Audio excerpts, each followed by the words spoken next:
Well, good afternoon and welcome to everyone.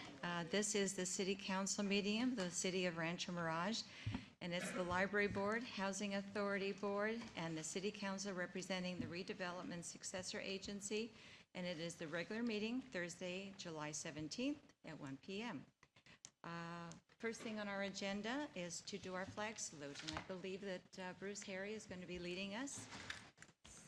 Thank you. Put your hand over your heart. Ready, begin.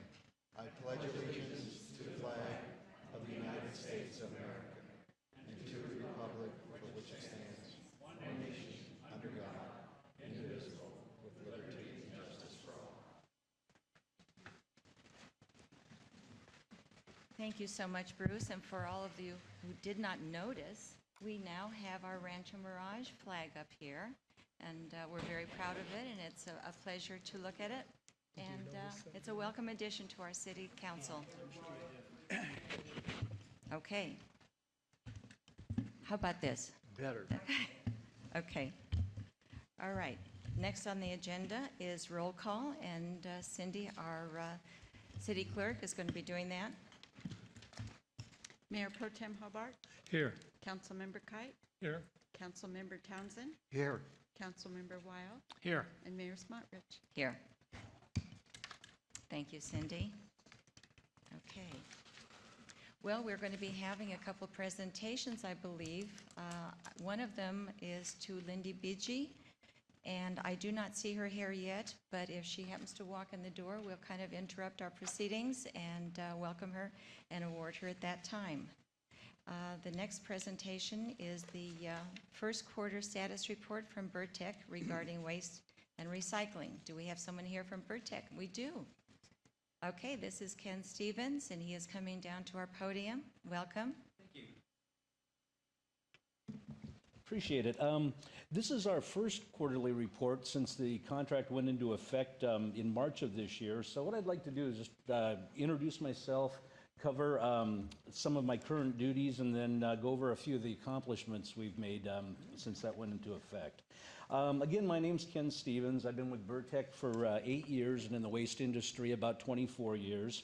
I've done things like sales. I've been an operations supervisor. I managed all the transfer stations up in the Mountain, Idlewild, Pinion, and Anza. And then most recently, Indian Wells Recycling Coordinator and District Environmental Coordinator with BIRTEC.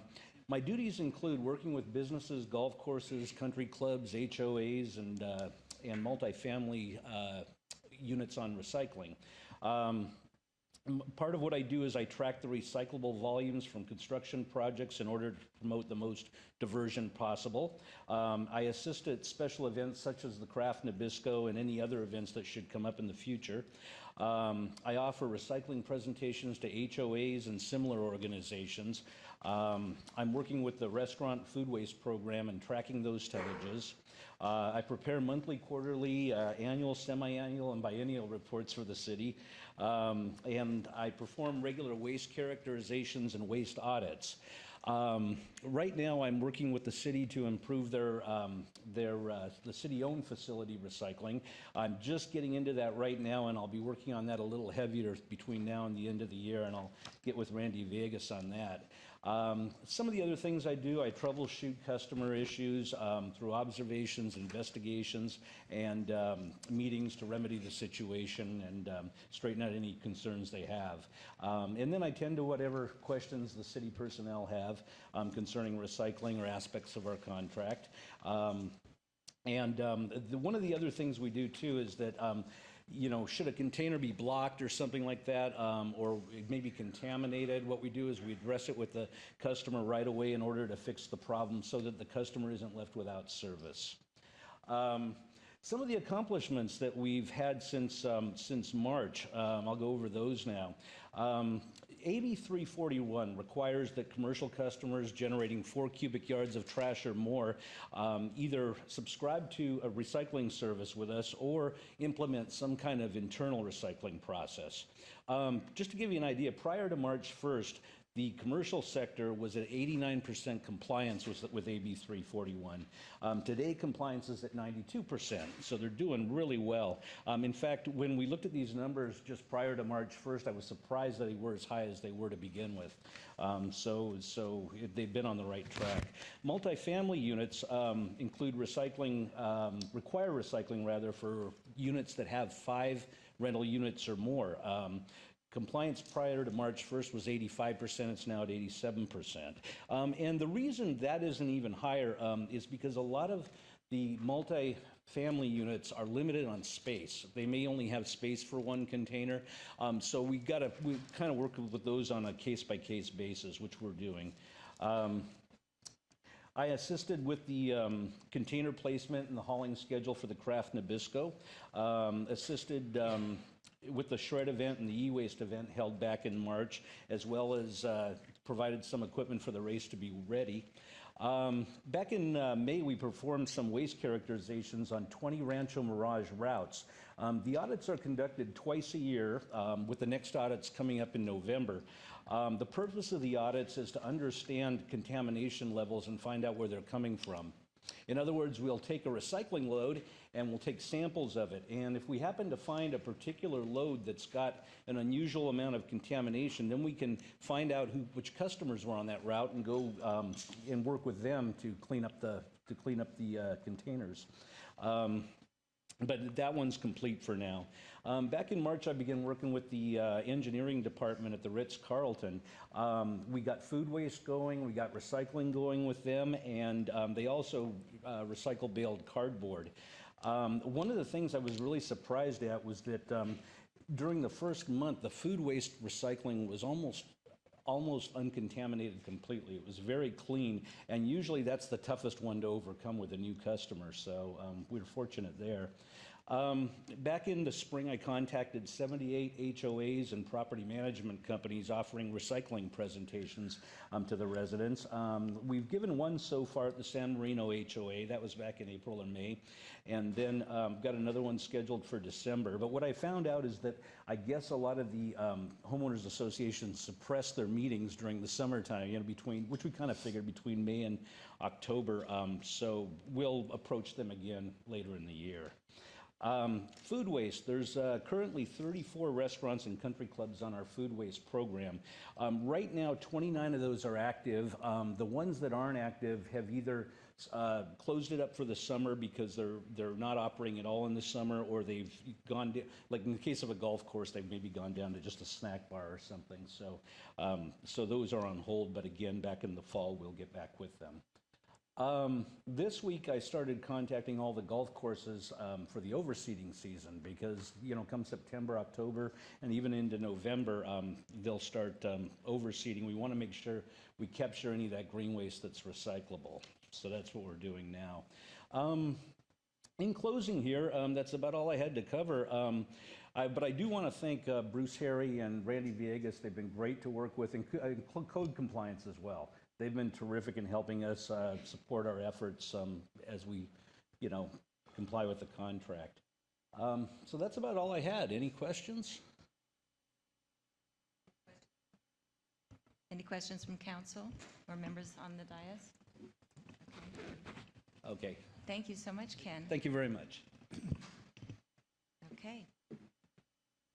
Well, moving on to our non-agenda public comments. This is an opportunity for the public to speak on issues that are not on the agenda for a maximum of 3 minutes per speaker. Is there anyone that wishes to speak? Okay, we have 2 people, one of which is Dottie. Something not on the agenda. This is someone not on the agenda? Okay. Is this considered not on the agenda? Yes, your item is on But- the agenda. It is on the agenda. Yes, The house is on the agenda. okay. Oh, and we'll be getting to that in just about a few minutes. Okay, and then we also have Brad Anderson. This is about a non-agenda item. Yes. Okay, What mic? This mic?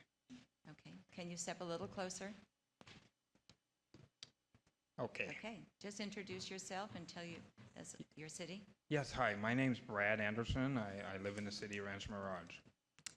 I just I have some concerns. I just wanted to ask or requested the city council reconsiders that ordinance, which is number 1082. It has the suspension of privileges to enter the library. It's a ban that apparently was placed that the library director can ban certain individuals from the library on certain criteria that was set up in this ordinance.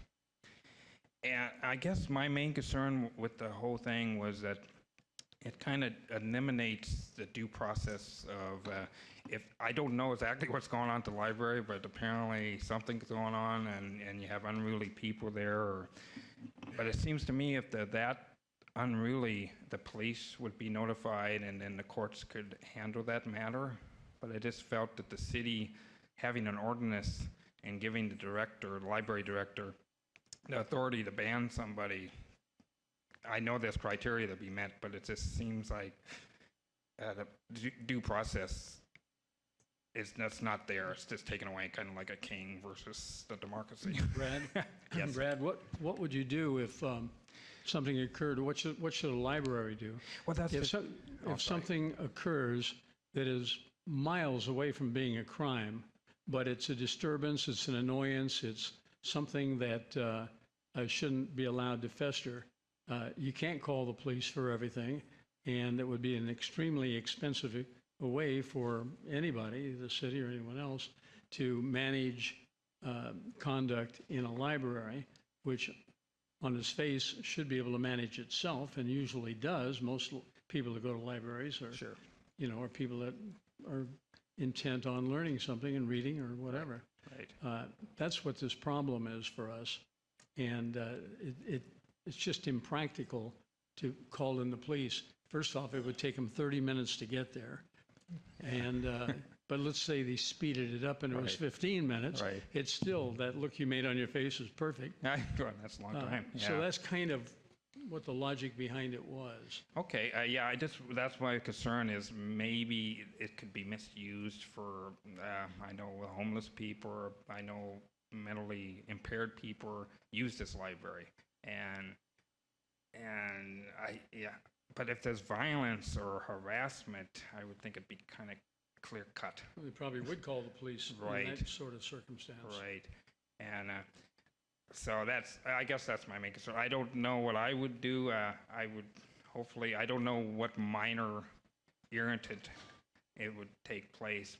It must be pretty great. I just hope my main concern is hopefully this ordinance isn't just generated or produced for one person, that's giving the library staff a No, problem. it's not. Okay, that's my main Promise you concern. Okay. Well, that's my concern there. And just looking through it, I noticed that the appeal process, apparently, if this person was to appeal,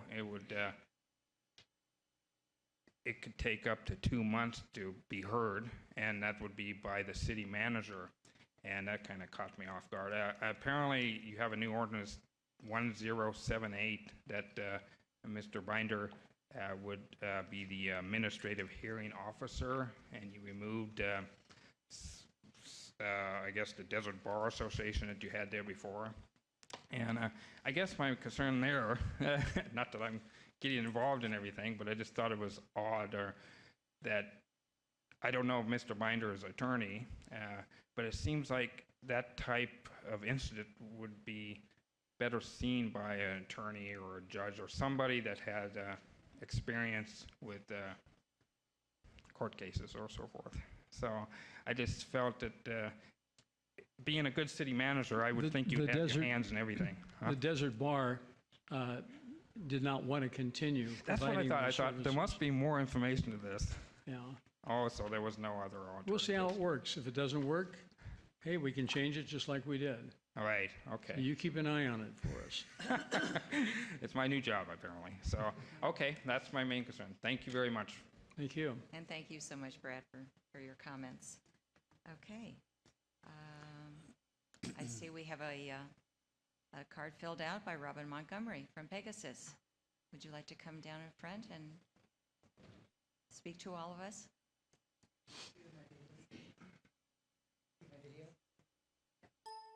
Yeah, right there. Here. And just tell us who you are. I'm and Robin where you're Montgomery. From. I'm the Executive Director of the Pegasus Therapeutic Riding. And I wanted this an opportunity to thank the City Council for supporting Pegasus for over 7 years with lovely grants. We're a 32-year-old organization that people don't really understand what we do. So we thought we'd bring a video today for you to see what happens with our children, our horses, and the 200 volunteers. And in the 32 years that we've been in the Coachella Valley, 12,000 children who are disabled have come to Pegasus. For them, it's exercise, but when you see what we do, they think they're at Disneyland. Go.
I thought if you saw what Pegasus did, you'd get a better idea of the kind of physical therapy and mental therapy we provide over 200 children a week.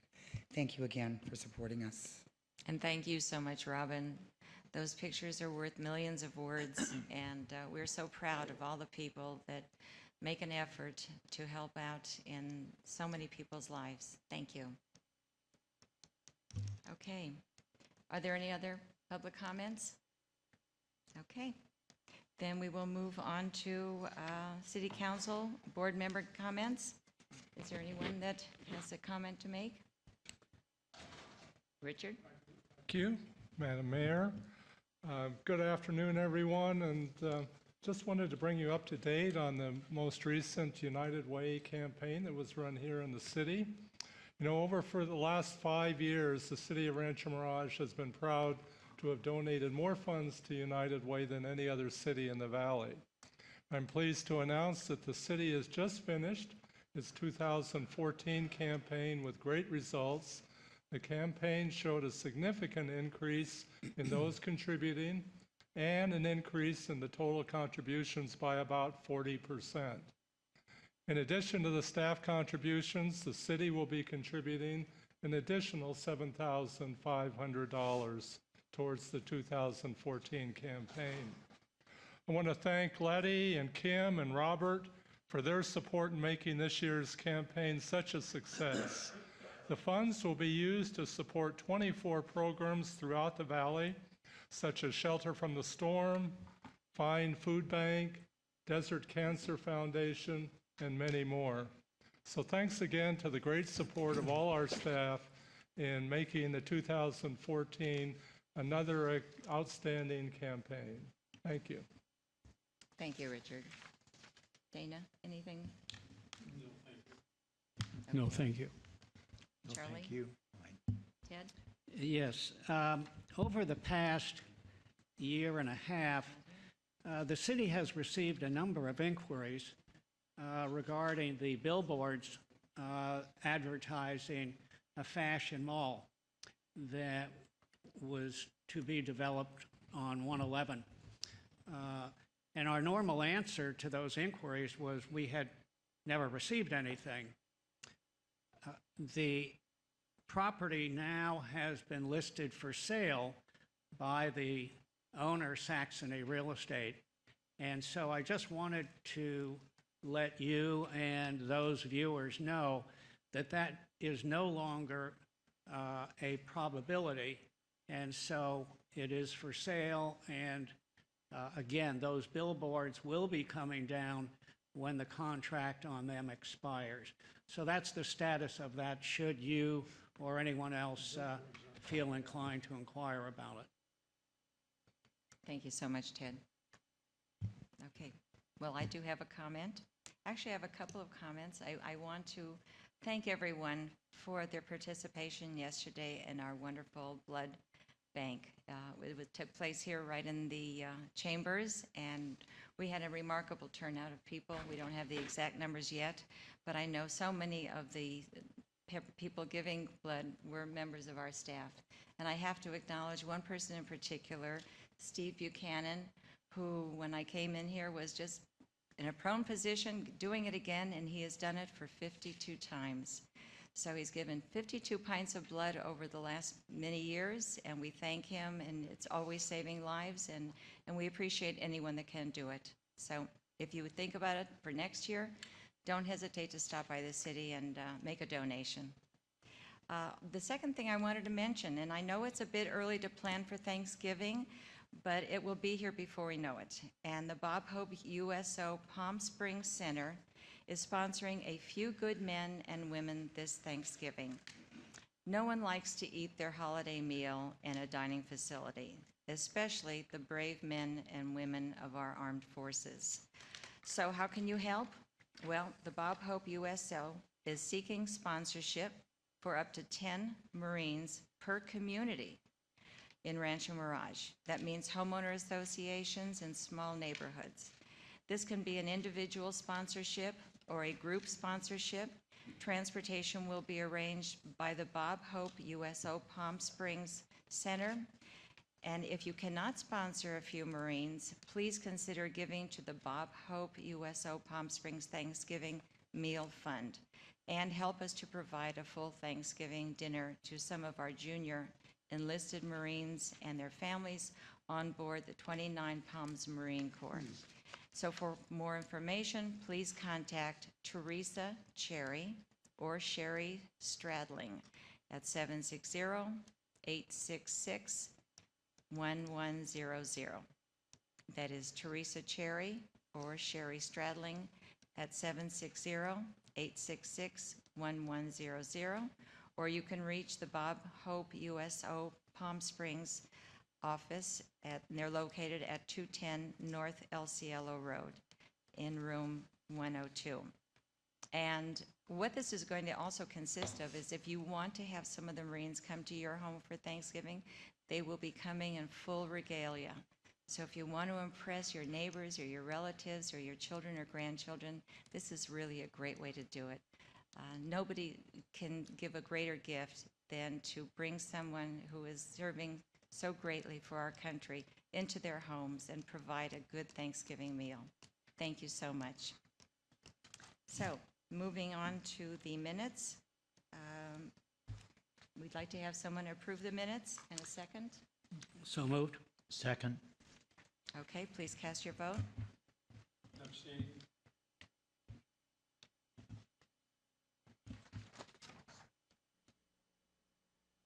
All right, we have 4 yes votes and 1 abstention. The motion passes. And in the interest of all those visitors who are here today to speak on item number 16, we're going to move that item to the next item on our agenda. So we move on to that. It is 16A. Which one? 15A? 16A. 15 or 16? It's 16A. Yeah, 16A. Okay. There was a supplemental agenda that was Distributed. on Monday, Right. so that's what we're dealing with, 16A. And this has to do with the Housing Authority Board being asked to reconsider or to consider reinstating the prescription rent credit. That's a benefit that's provided to our residents of our several age-restricted housing complexes. So I guess I'm doing the staff report? Yes. Okay. Okay. I'm doing this in lieu of Sean Smith, our housing manager. Some of you residents out there know Sean, and he's not here today. He's out doing something else. So I've been asked to present the staff report. So as the council may recall, prior to the state dissolving all redevelopment agencies in California, the city or the housing authority received what we called a 20% housing set aside, and that was a substantial amount of revenue that the housing authority was receiving to build, to acquire land, to build projects, and to operate these facilities for folks my age and older, 55 and older, who are living on fixed incomes. And so the Housing Authority has so far developed 4 housing complexes, and they're known as Parkview Villas, San Jacinto Villas, Santa Rosa Villas, and Whispering Waters. And at these facilities, you have to be 55 years or older, and you have to fall within a certain income range that's set by the income ranges established by Riverside County. So basically, if you fall within the low or very low income range, you're eligible to apply and live in one of our facilities if you're lucky enough to get up on top of that waiting list, which is fairly long. In any event, we have minimum monthly rents that are set based on the number of bedrooms there are in each of these units, and we factor into that monthly rent, or we determine that a minimum monthly rent level by taking into consideration the annual gross income of our tenants. And basically, we use about 30% of their income to establish what their rents are going to be, and those are the minimum monthly rents. So the rents are a little, they vary depending on the income and the number of bedrooms. Back in 2003, I believe it was 2003, I think Dana and Richard were here back then. It was 2002 to 3, somewhere. 2002 or 2003. The Housing Authority Board at that time looked into ways of even providing more subsidies with respect to rents. And one of the ideas that they came up with was they had directed the staff to negotiate with Time Warner for a bulk rate cable program. And so we were able to get bulk rate fees for housing, I think there were 2 at that time, 2 or 3 at that time. And that resulted in a significant amount of savings for a number of residents. In fact, there were a number of residents who didn't even have cable because they couldn't afford it. In addition, the council also, the Housing Authority Board, which is our city council here, came up with this great idea of establishing what is called this prescription rent credit. And the way it works, and this is a program that's not mandated by the county or mandated by the state or mandated by the federal government. And even if it were, we wouldn't be controlled by it because the city, the Housing Authority, relies just on local funding for this entire program. We don't receive any state money, and the state money that we were getting was actually local money, and we don't receive any federal grants. So this was a program that was put into place by the Housing Authority Board. And the way this works is that the Housing Authority grants each resident up to $100 per month in the form of a credit against their rent, and that's up to $600 per household per year in the form of a rent credit that is tied to the amount of their actual medical expenses that are not reimbursed by their medical providers are covered by insurance, so it's out-of-pocket costs. So if a resident has these kind of out-of-pocket costs, they can approach our housing manager and produce the evidence that they've incurring these out-of-pocket costs and get these rent credits.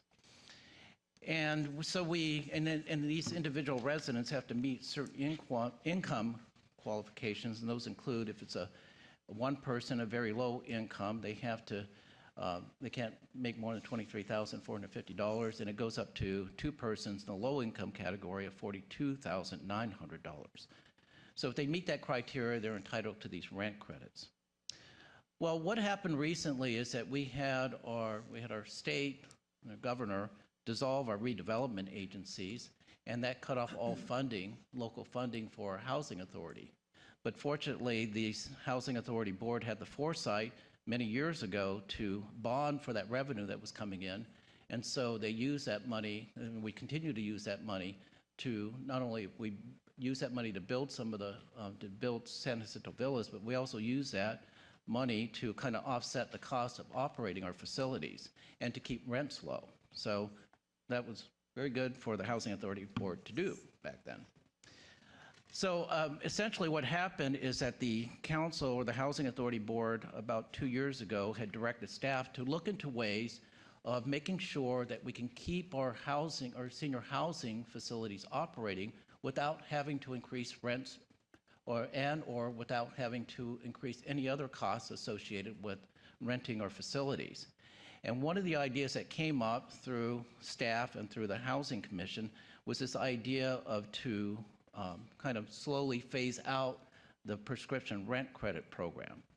And that came to a head this last June when the Housing Authority Board was presented with a number of ideas with respect to changing its rules and regulations. And this was one of the rules and this was in the rules and regulations, and it was something that was probably, I gather, was overlooked because you were presented with a whole number of issues. In fact, when I had learned that this issue was addressed in the paper, I had to take a look at the staff report again and take a close look at it and realize, oh, yeah, I guess that's what they did. I didn't realize myself that the Housing Authority Board had approved a phase out of the program. And the phase out was going to start with reducing the $100 cap to $50 per month. And that wasn't going to start until July 1st of 2015. But after this article came out, and I got several phone calls from all of you requesting that this item be put on the agenda for reconsideration. And so staff has put together the staff report suggesting that the Housing Authority Board reconsider this program and reinstate it. And it won't have an effect this year. It'll just remain the same because, again, the phase out would not have commenced until July 2015. So that's your staff report in a nutshell. If I could just add a couple of comments to that. Thank you, Mr. Quintanilla. You know, right now the credit is $100 a month up to $1,200 per year, and we have about 63 residents that take advantage of this. But in the whole scheme of things, this only saves the city about $50,000 a year. For the Housing Authority budget, it's really a drop in the bucket. And I would give credit to Mayor Pro Tem Hobart for questioning the wisdom of staff's recommendation to delete or phase out this program. He is the one that brought this to our attention.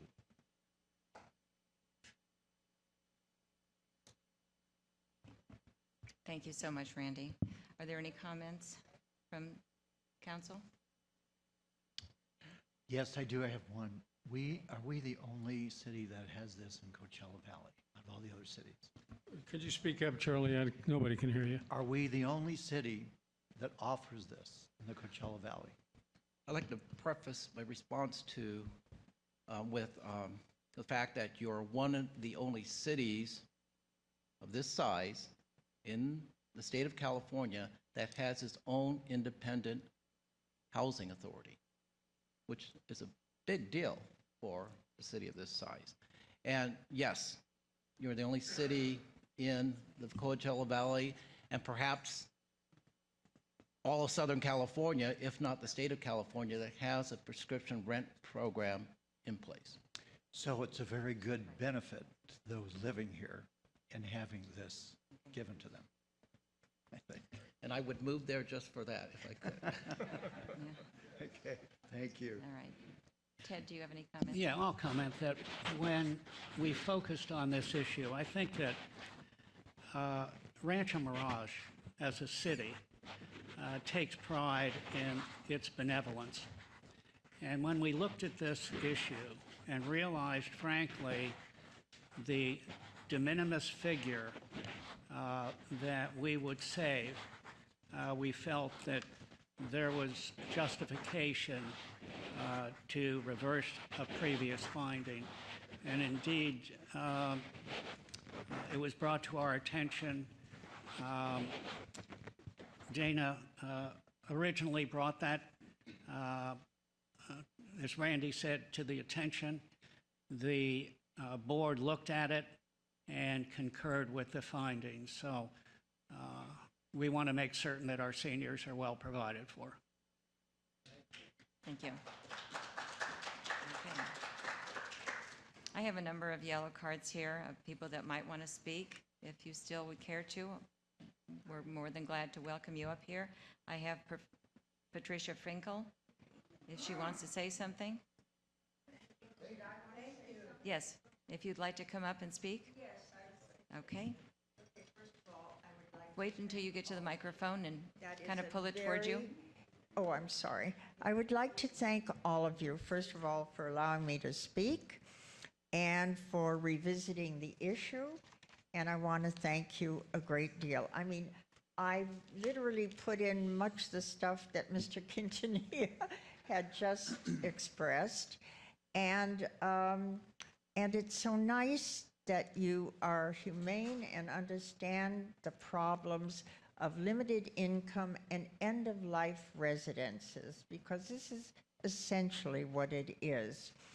And to be known as the playground of the presidents, you know, are not taking care of their neediest and sickest seniors. So I do want to thank you all.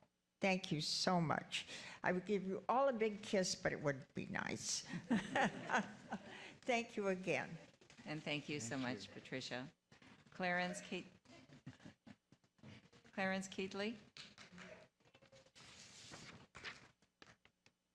I too would like to offer my thanks. You're good people. Thank you. Thank you. I believe this is Heidi Winter. Honorable Mayor Smotrich, City Council, and staff. My name is Heidi Winter, and I'm from Palm Desert, and I have the legal power of attorney to speak to you on behalf of my good friend Dorothy Kidwell. Dorothy, I would like to ask you to make an exception as to your housing authority's calculation of Dorothy's minimum rent. Dorothy will be 90 years old in September and has no friends or family that can help her with her rent. She lives in Unit 71, Parkview Villas, and has lived there since June of 1990.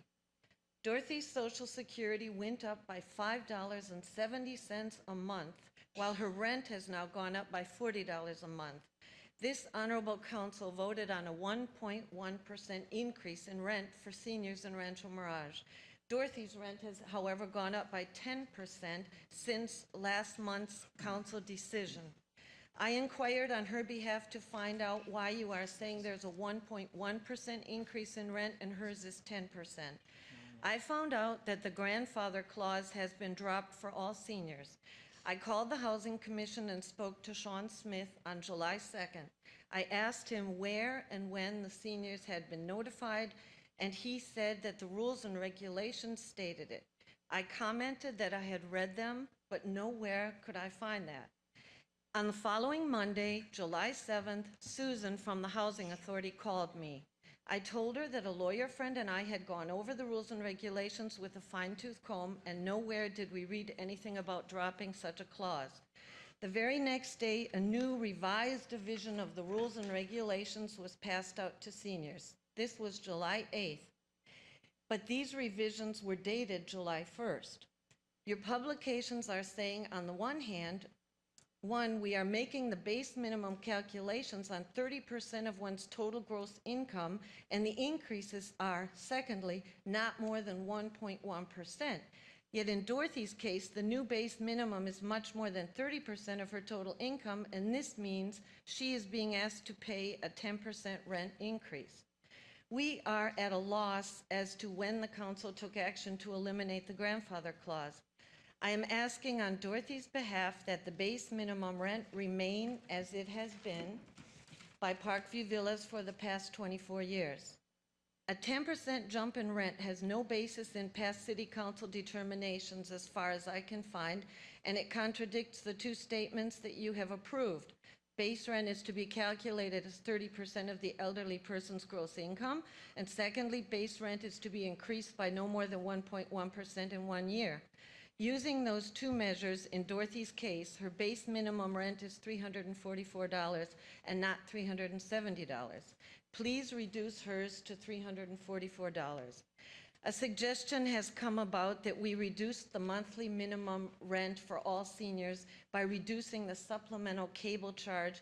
That is an additional charge of $33.87 per month.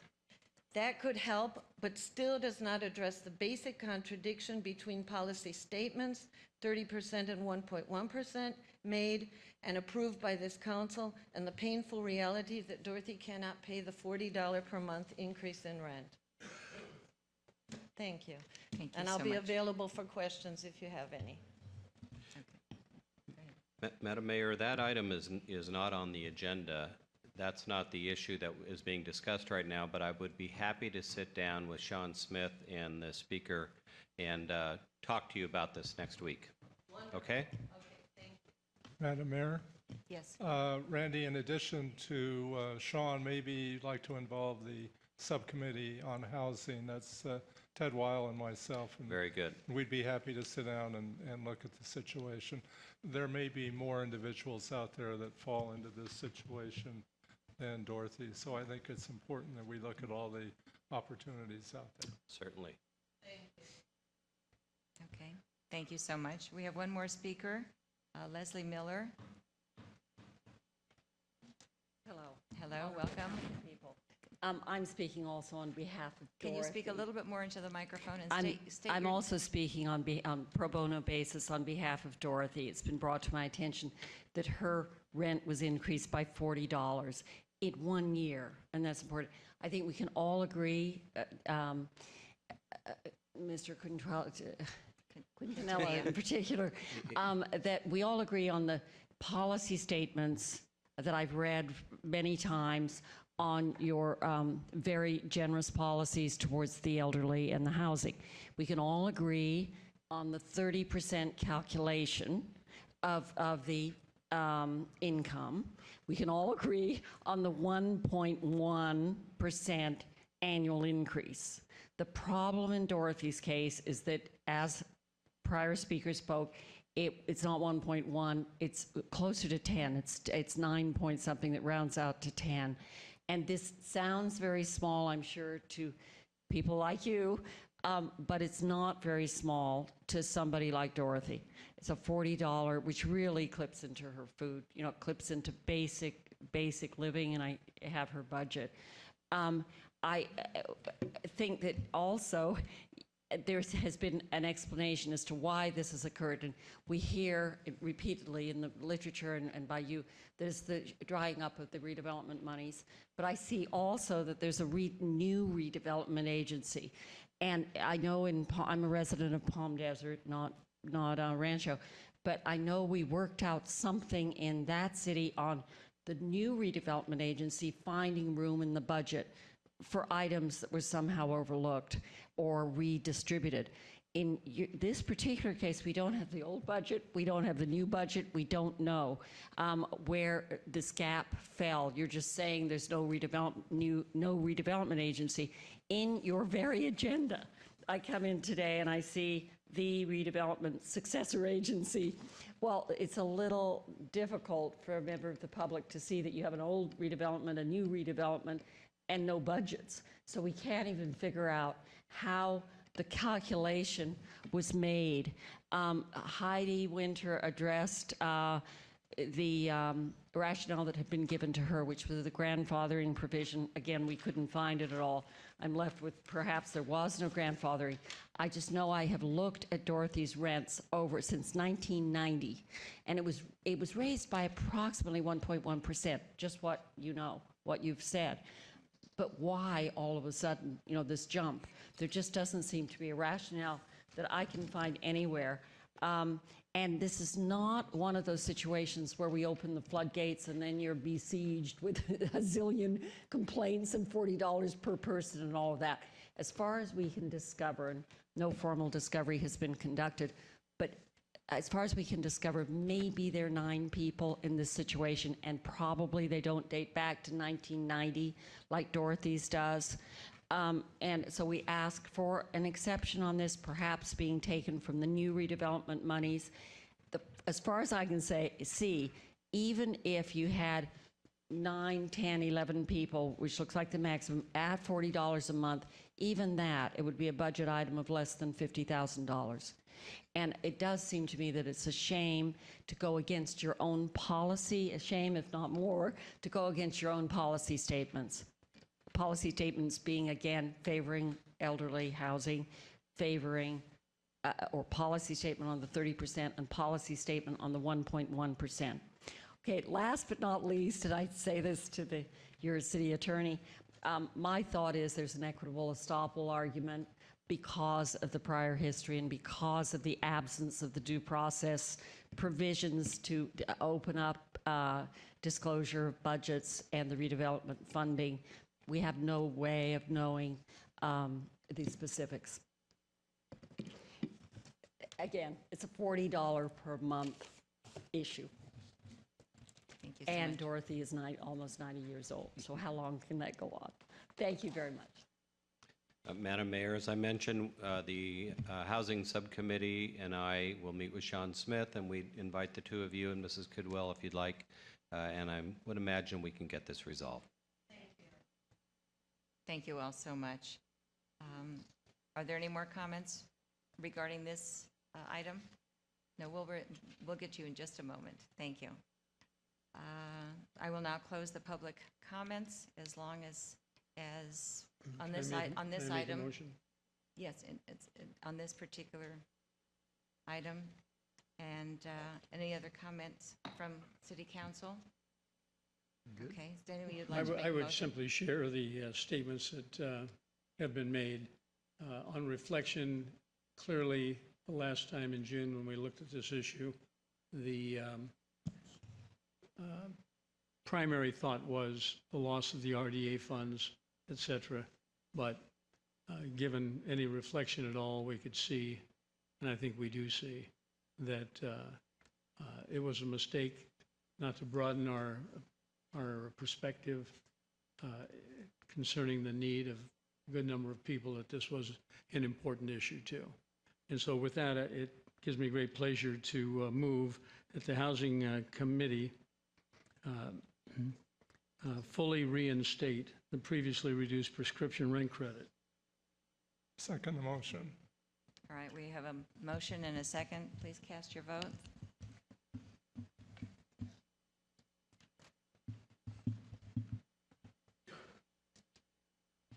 Councilmember Kite, could you try your vote again? Thank you. Short-term memory loss. All right, motion passes 5-0, and I thank you so much.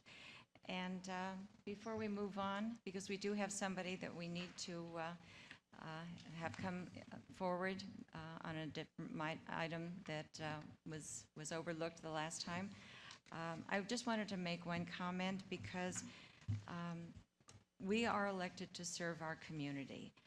We take great pride, as Ted said, in the work we do, which includes wise leadership and fiscal responsibility. And I think this is one of the finest examples of how we listened and we acted appropriately on behalf of our residents and especially to those people with special needs. So we thank you so much, and we are delighted that we can reinstate the ability for you to make your budget work better. Thank you again. And now I would like to call up Dottie Wilder, whom we kind of overlooked last time. This is a non-agenda public item. Good afternoon, Mayor, Council. Okay, can you pull the microphone down just a little bit? Okay, good Thank you. afternoon. My name is Dottie Wilder, and I am a 4-year resident of Rancho Mirage. I live in Las Colinas Senior Apartments. It kind of goes what I've been hearing with the others. The only problem is that this is considered a privately owned complex, but it's listed on the Rancho Mirage website as a privately owned affordable housing unit. And I'm going to have to read it a lot. The owner received a $4 million grant and a $2 million low-interest loan to build and operate an $8 million complex as a low-income senior housing project with a 30-year covenant. Las Colinas is listed on the Rancho Mirage City property as, Rancho Mirage website as a privately owned affordable housing. However, it's not being run according to the agreement, nor to the CCNRs, which I have, both of which were signed by the owner. In fact, I was given a letter that was signed with the owner's name and states Las Colinas is not a low-income property. It can't be both ways. It is either low income or it is not. So which is true? I know residents who are paying up to 85% of their income in rent, which is not affordable to most people. One obvious sign that it is not being run with affordable rates is that all the city-owned properties have waiting lists years long, while an applicant can get in Las Colinas almost any time. Units are being rented to non-low-income residents without waiting 30 days for low-income applicants. There are low-income residents who are being charged more than 30% of their income. Residents are supposed to get a $68 a month utility credit off of their rent, which is not being done. In fact, some leases say water and trash included, while others, including mine, say $10 for water and $10 for trash on top of the rent. There is no screening process for low-income residents. Number two, when there are questions or disputes, residents have a choice of one person to speak with, as there is no property management company overseeing the operation. It is also impossible to speak with the owner, as the on-site manager intercepts any communication with him, even when sent return receipt requested to the owner at his address. The manager denies reasonable accommodation requests without discussing any process of appeal and without the owner making the decision, as is stated in the Renters with Disabilities Rights Handbook from the state. The agreement states that the property would be built and operated fully ADA compliant. Number three, there is nothing in the CCNRs about a monthly charge for parking. However, residents who have more than one car or who cannot park in the one-car garage are being charged $30 per month on top of the rent. There is not a single visitor parking sign on the property. Visitors, caregivers, delivery people have to figure out where to park and often are approached by the on-site manager in a less than pleasant way because they have parked somewhere where she doesn't like and or having warning signs placed on their vehicles, such as this. And it says their cars will be towed at their expense and their license number recorded. The speed bumps have been raised and made into a U-shape, making them difficult and uncomfortable for vehicles and the passengers going over them. Number four, when conflicts occur between the residents and the on-site manager, her answer is usually, if you don't like it here, then leave, which many have done. Many have gone to the city-owned properties and with the same income lowered the rent $200 to $300 a month, until someone with some authority enforces the agreement and the CCNRs. All that is on paper is seemingly meaningless. In the Planning Commission minutes, one councilman asked, who is going to monitor that the complex is being run according to the agreement? And 14 years later, I'm asking the same question. Is this what the city had in mind when they funded this property? Thank you for letting me speak. Thank you so much for coming forward. Can I ask a question? Not so much of you, but on this subject. She raises an awfully interesting issue. And I'm wondering if the city manager feels that there is something we can do, although we probably don't have jurisdiction over this particular unit of affordable housing, but we should look into some of these issues to see if seniors in our city are being properly treated pursuant to the rules of these private affordable housing units. It's quite distressing to hear some of the stories that Ms. Winters is bringing to our attention. And just to shine it on and say thank you and goodbye, it doesn't seem like it's quite enough. And I don't know what the process is, but maybe the housing subcommittee with the city attorney and you, Mr. Binder, maybe you can make some effort to see what can be done to get back to stringent enforcement of the rules that apply. Yes, I concur. I think at the very least, and it's always difficult, obviously, as you point out, that this is not owned by the city. On the other hand, that doesn't preclude us from taking a position and trying to exert some relief for the discomfort that you and others are undergoing.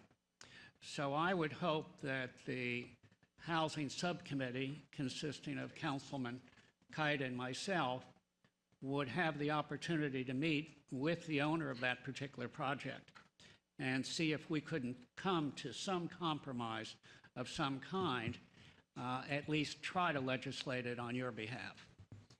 You know, this is not the first time this project has been brought up before us regarding some of the charges and some of the goings-on in the property. So I think it's definitely time that we sat down and tried to resolve some of these questions that keep coming forward.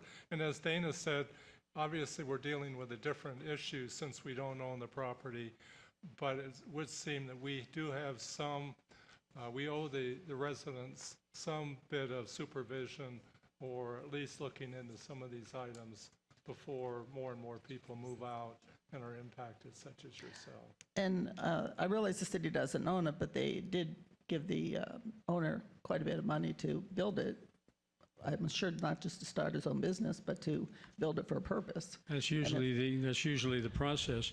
I would say that before you start talking to the owners, however, that you meet with a variety or number of people who are affected to get the full scope of the problem or problems, and then after the committee and you all have thought about some remedy or some remedial action anyway, then meet with the owner once you really have a handle on it, so you can't be shined on.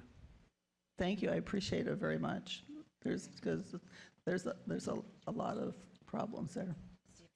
Well, we're going to see if we can assist you in some way. Thank you. Thank you so much. Goodbye. Just like to comment that my office, City Attorney's Office, is aware of what's going on with Ms. Wilder and her situation.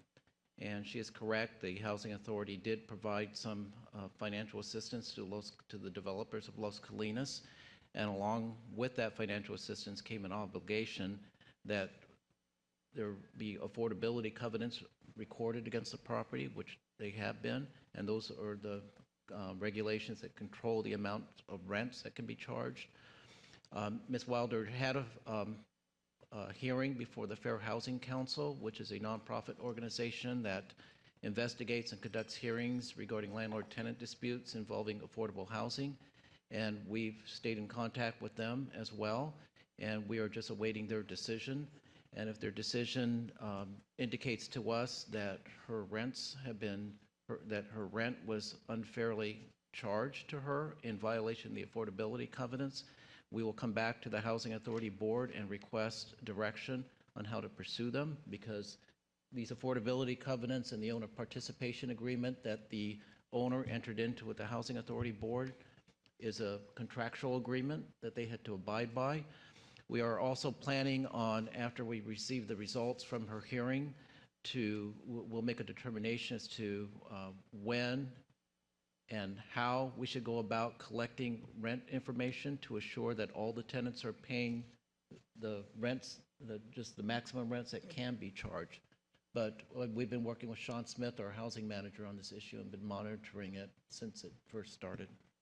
Steve, unfortunately, this project is a for-profit project, so the rent amounts that people pay will probably never reach the level of our housing. But I think we can certainly try and bring down those costs, or look at how those costs are calculated and try and determine whether you're getting a fair amount or not. I've looked at the CCNRs, and in the original agreement, nothing says that they're supposed to charge more than 30%.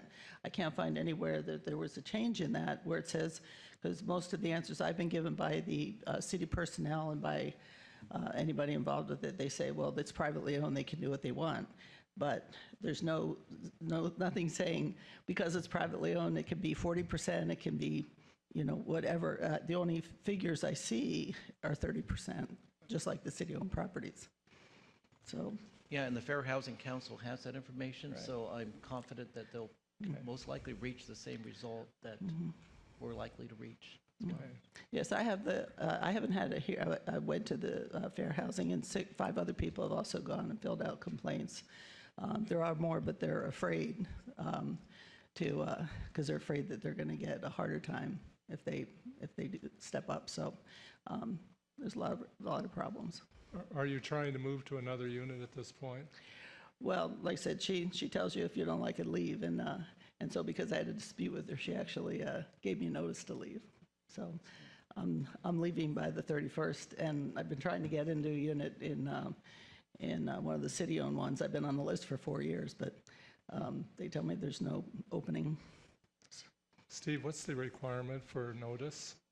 Is it 30 days? 30 days. Yeah. So, but again, it's none of it's being run according to CCNRs that I've read, and it's just a very difficult. The on-site manager is a very difficult person to deal with, so that's why I'm here. Are you moving out because the price went up to a point that you can't afford? Is that what you're saying? No. One thing she does is if you don't pay your rent regardless of when you get your Social Security disability, you don't pay by noon on the 5th, she charges a $50 late fee. If you pay at 12:01, you get a $50 late fee. If you pay at 11:59, you don't. And she kind of enjoys the enforcement of it. So in May, I chose not to pay my rent because she collected about a month's rent from me, which mine is $650. And I wanted the late fees credited. And when I went to Fair Housing, they told her she at least had to credit the 1 month that we were in dispute of. So anyway, by the end of May, she gave me a notice to leave. So we went to court, and they did credit me for May, and I asked to stay until I could get another low-income unit in one of the city-owned properties, and the attorney spoke with her, and she said she wanted me to leave no matter what. So that's the way that is. But again, there's 3 other people that had a dispute with her, and she says the same thing to them: if you don't like it here, leave. So. I don't know. And again, the problem you run into is because people say, well, it's privately owned. Until I started this process, she tells different conflicting statements to different people, so you don't know what's true. So until I started looking up, I didn't know about the agreement. I didn't know about the CCNRs.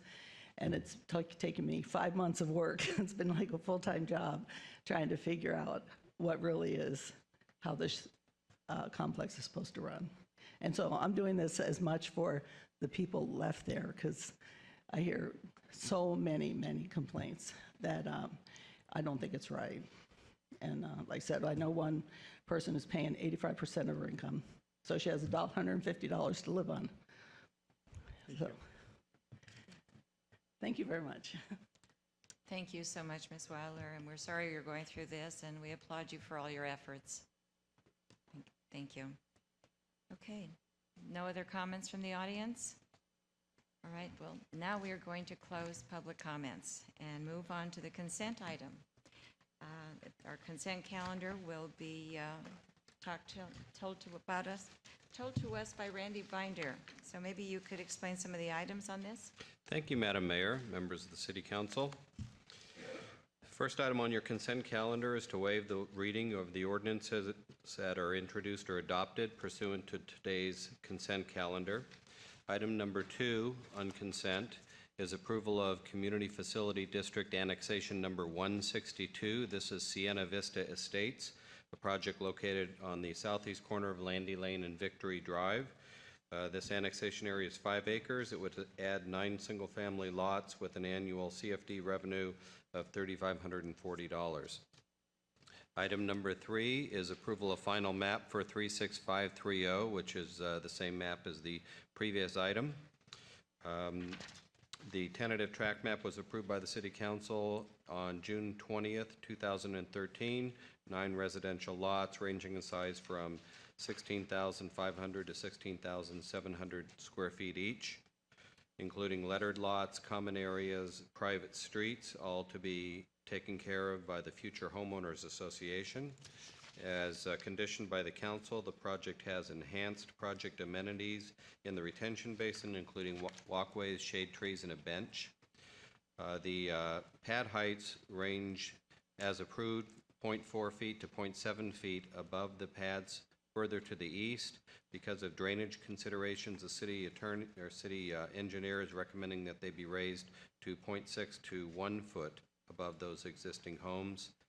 The pad height issue was not an issue that was raised at the tentative map stage, and so staff believes that there's no significant impact with that change.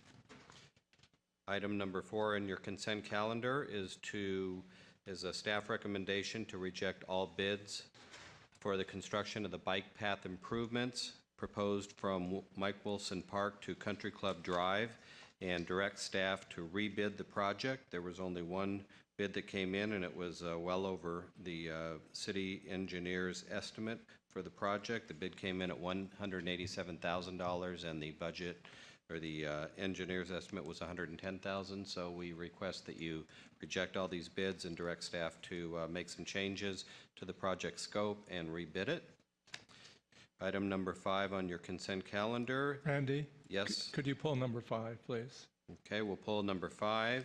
And actually, we'd like to pull number 6. So, Number 4, add number 4, 5, and 6, as far as I'm concerned. Okay, 4, 5, and 6 are pulled. Item number 7 is an amended agreement with Nobel Energy to disclaim the city's interest in the lender's collateral in the solar system at City Hall. Nobel has brought in a lender on this project, so we need to amend the agreement. Item number 8 on consent is appointment to Emergency Preparedness and Speaker Series Commission. Councilmember Townsend would like to nominate Brenda Weinstock for Emergency Preparedness, and Mayor Pro Tem Hobart would like to nominate Charles Barrett for the Speaker Series Commission. Item number 9 are approval of your contracts. Item number 10 are demands. And at this point in time, there's no updates on legislative affairs, but I will be giving you one in October. Could you pull 9 and 10 also? 9. Okay, what does that leave us with? Not much. It's a Not record much. for us. Okay, well then moving. You can tell 1, it's 2, and summer, 3. you know, we've Right. got time to sit around and look at Right. these really Okay, carefully. so now that we have a few of these pulled, can we have a motion to approve Consent items calendars 1, 2, and 3. 1, 2, 3, 7, 8, and 11? I so Yes? move. Okay, and may I have a second? Second. All right, we have a motion and a second. Please vote.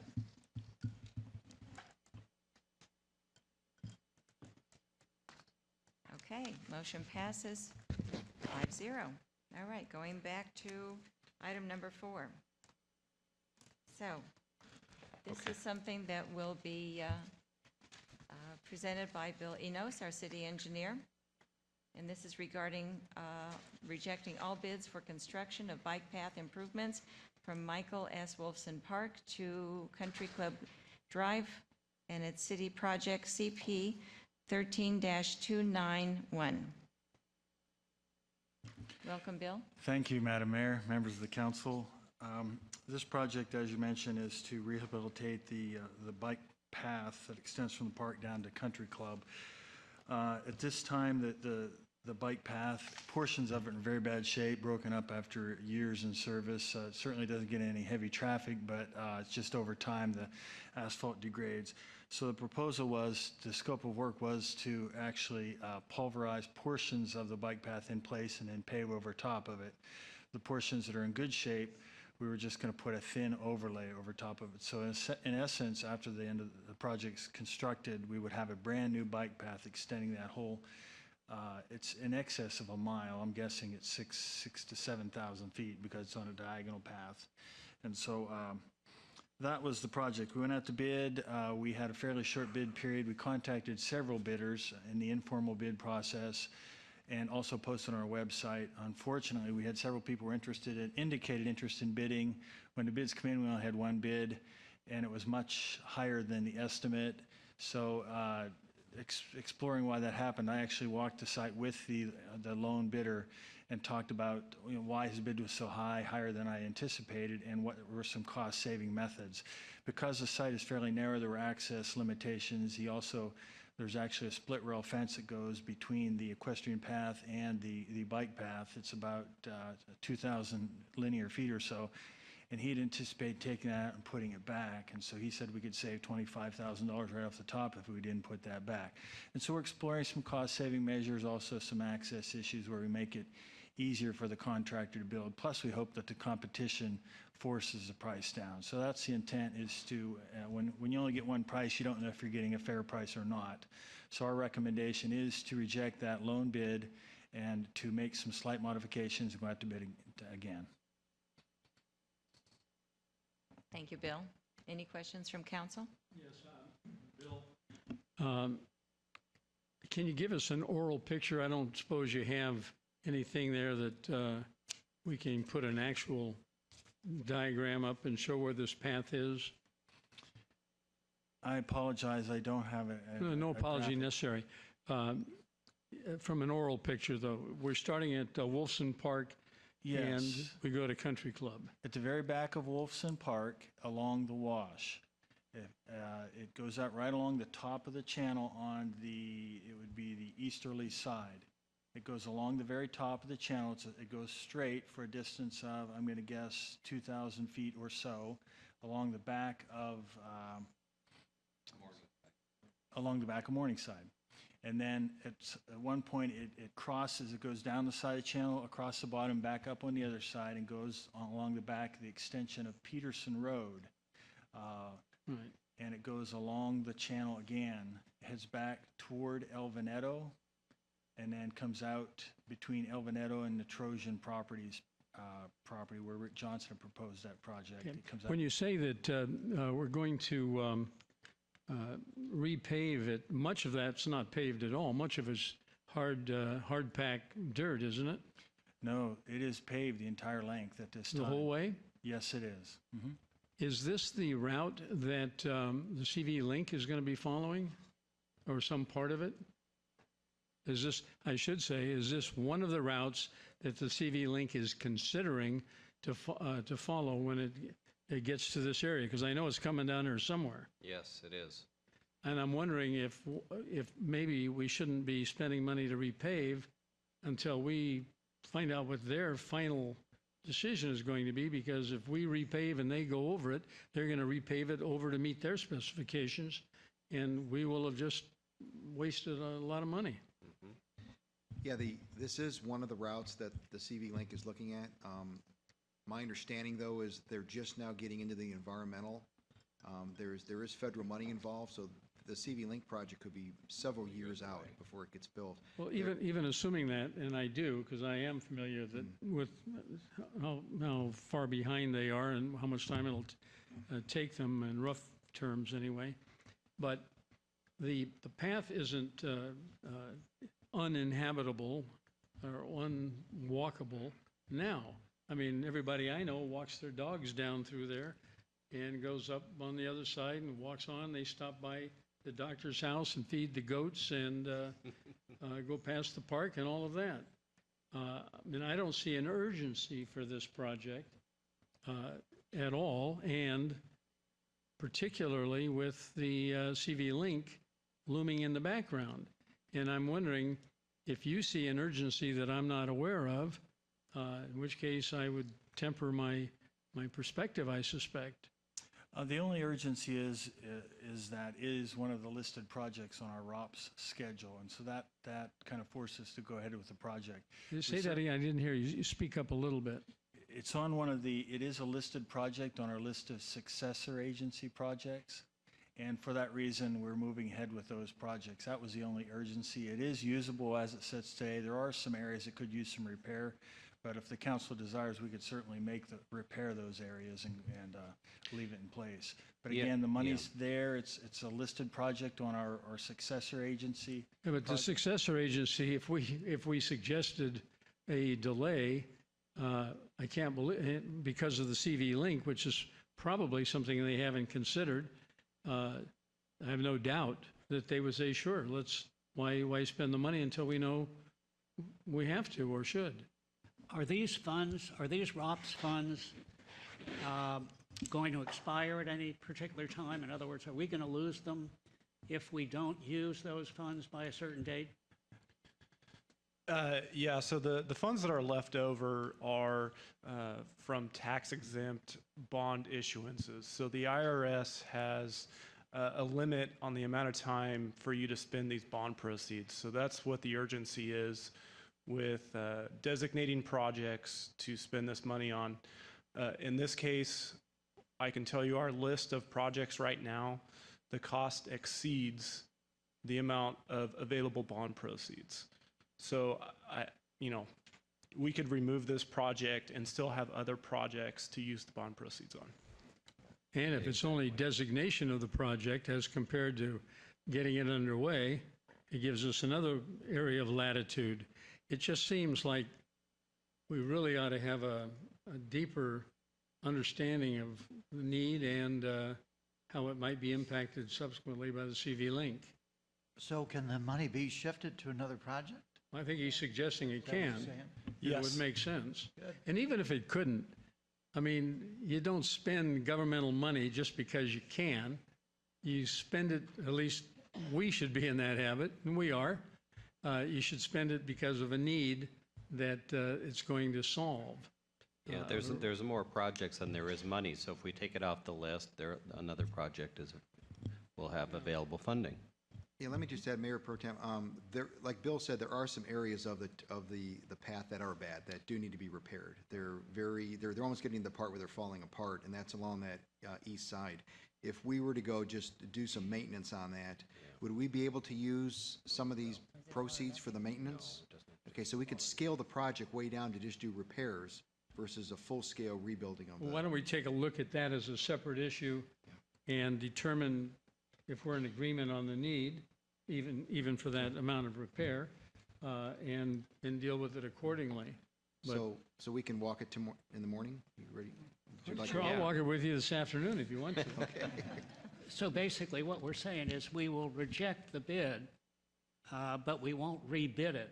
Basically, Right. We'll just strike. We're that. altering that particular. All we're doing is we are rejecting without a rebid. rejecting all bids, period. Right. Thank you. Bill, have there been complaints about the trail, any ADA access or anything like that? I'm not aware of any complaints, no. Well, that's good. Okay. So, Well, I think there has to be a new motion. Well, yeah, okay, she Dana, might want to would ask. you like to go ahead and make a motion? on Yes, this? I'd make a motion that the city council reject the bid we received for construction of bike path improvements from Wolfson Park to Country Club Drive. Okay, do I have a second? A second. Any further discussion? Okay, please cast your vote.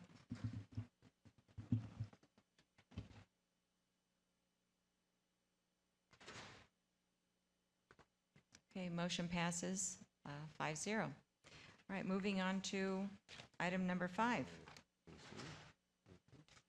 And this will be presented by Gloria Griego, and it is the professional services agreement with David A. Lee and Daniel Vaillancourt. Together, they are consultants, and consultants request for waiver of certain contract insurance requirements. Welcome, Gloria. Thank you. Thank you, Mayor.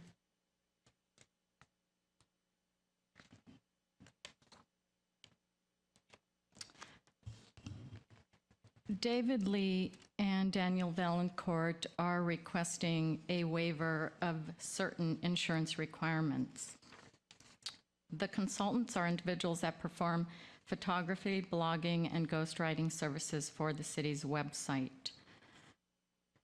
Upon review of the professional services agreement, the consultants were asked to sign the agreement. However, they requested a modification to the agreement in order to waive certain insurance requirements that have not been previously required in the past. In the past, we've used a service provider agreement. However, as a result of the new purchasing policy approved in February, the contract that's required now is a professional services agreement for consultants. The consultants are requesting that council waive the commercial general liability coverage in an amount of at least $2 million in the aggregate. They are not able to obtain this through their insurance carrier. I have an email from the insurance agent, and she has stated they are not able to comply with this requirement. In addition, the automobile liability coverage, they have a very low coverage. Therefore, they're also requesting that the $1 million combined single limit and $2 million in the aggregate be waived. In an email by the consultants, they indicate that they do not use the vehicle. It says, never has someone related to our blogging in our car. They use it specifically to drive to events and not for writing. They also stated that they have little interest in paying $2,000 to be in compliance with the insurance requirements. Therefore, we ask that you waive that requirement as well. The consultants are also asking for the waiver of professional liability. Lee's policy has an errors and omissions coverage. However, it is only in the amount of $25,000, and Vaillancourt does not have any such coverage. We are also asking for the waiver to waive all rights of subrogation against the city. Their insurance carrier stated they are not able to provide that as well. They are also not able to provide the 30 days written notice of cancellation. However, they will endeavor to, which means they will try. The state of California requires a 10 days written notice. We are also requesting the waiver that all policies shall be considered primary insurance as respects to the city, its elected or appointed officers, officials, employees, agents, and volunteers. During the course of negotiations with city staff, consultants indicated they are unable or unwilling to comply with the city's insurance requirements. If they are required to comply, they would have to pay additional fees. We are asking the council to waive those insurance requirements.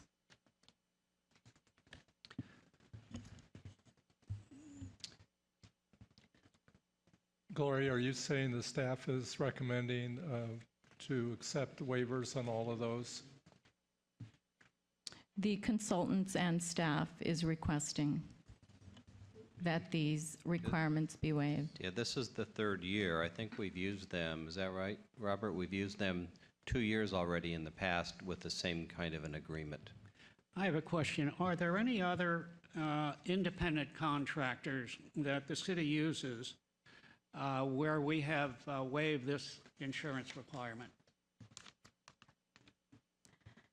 The council has waived insurance requirements in the past. However, they've not waived the majority of these requirements. Do we have some independent contractors that have no insurance? Who knows? Well, I guess what I'm saying is with our acknowledgement. Obviously, we don't know if they haven't on their own, but has it come before the council where we have made a decision to allow them not to have the insurance?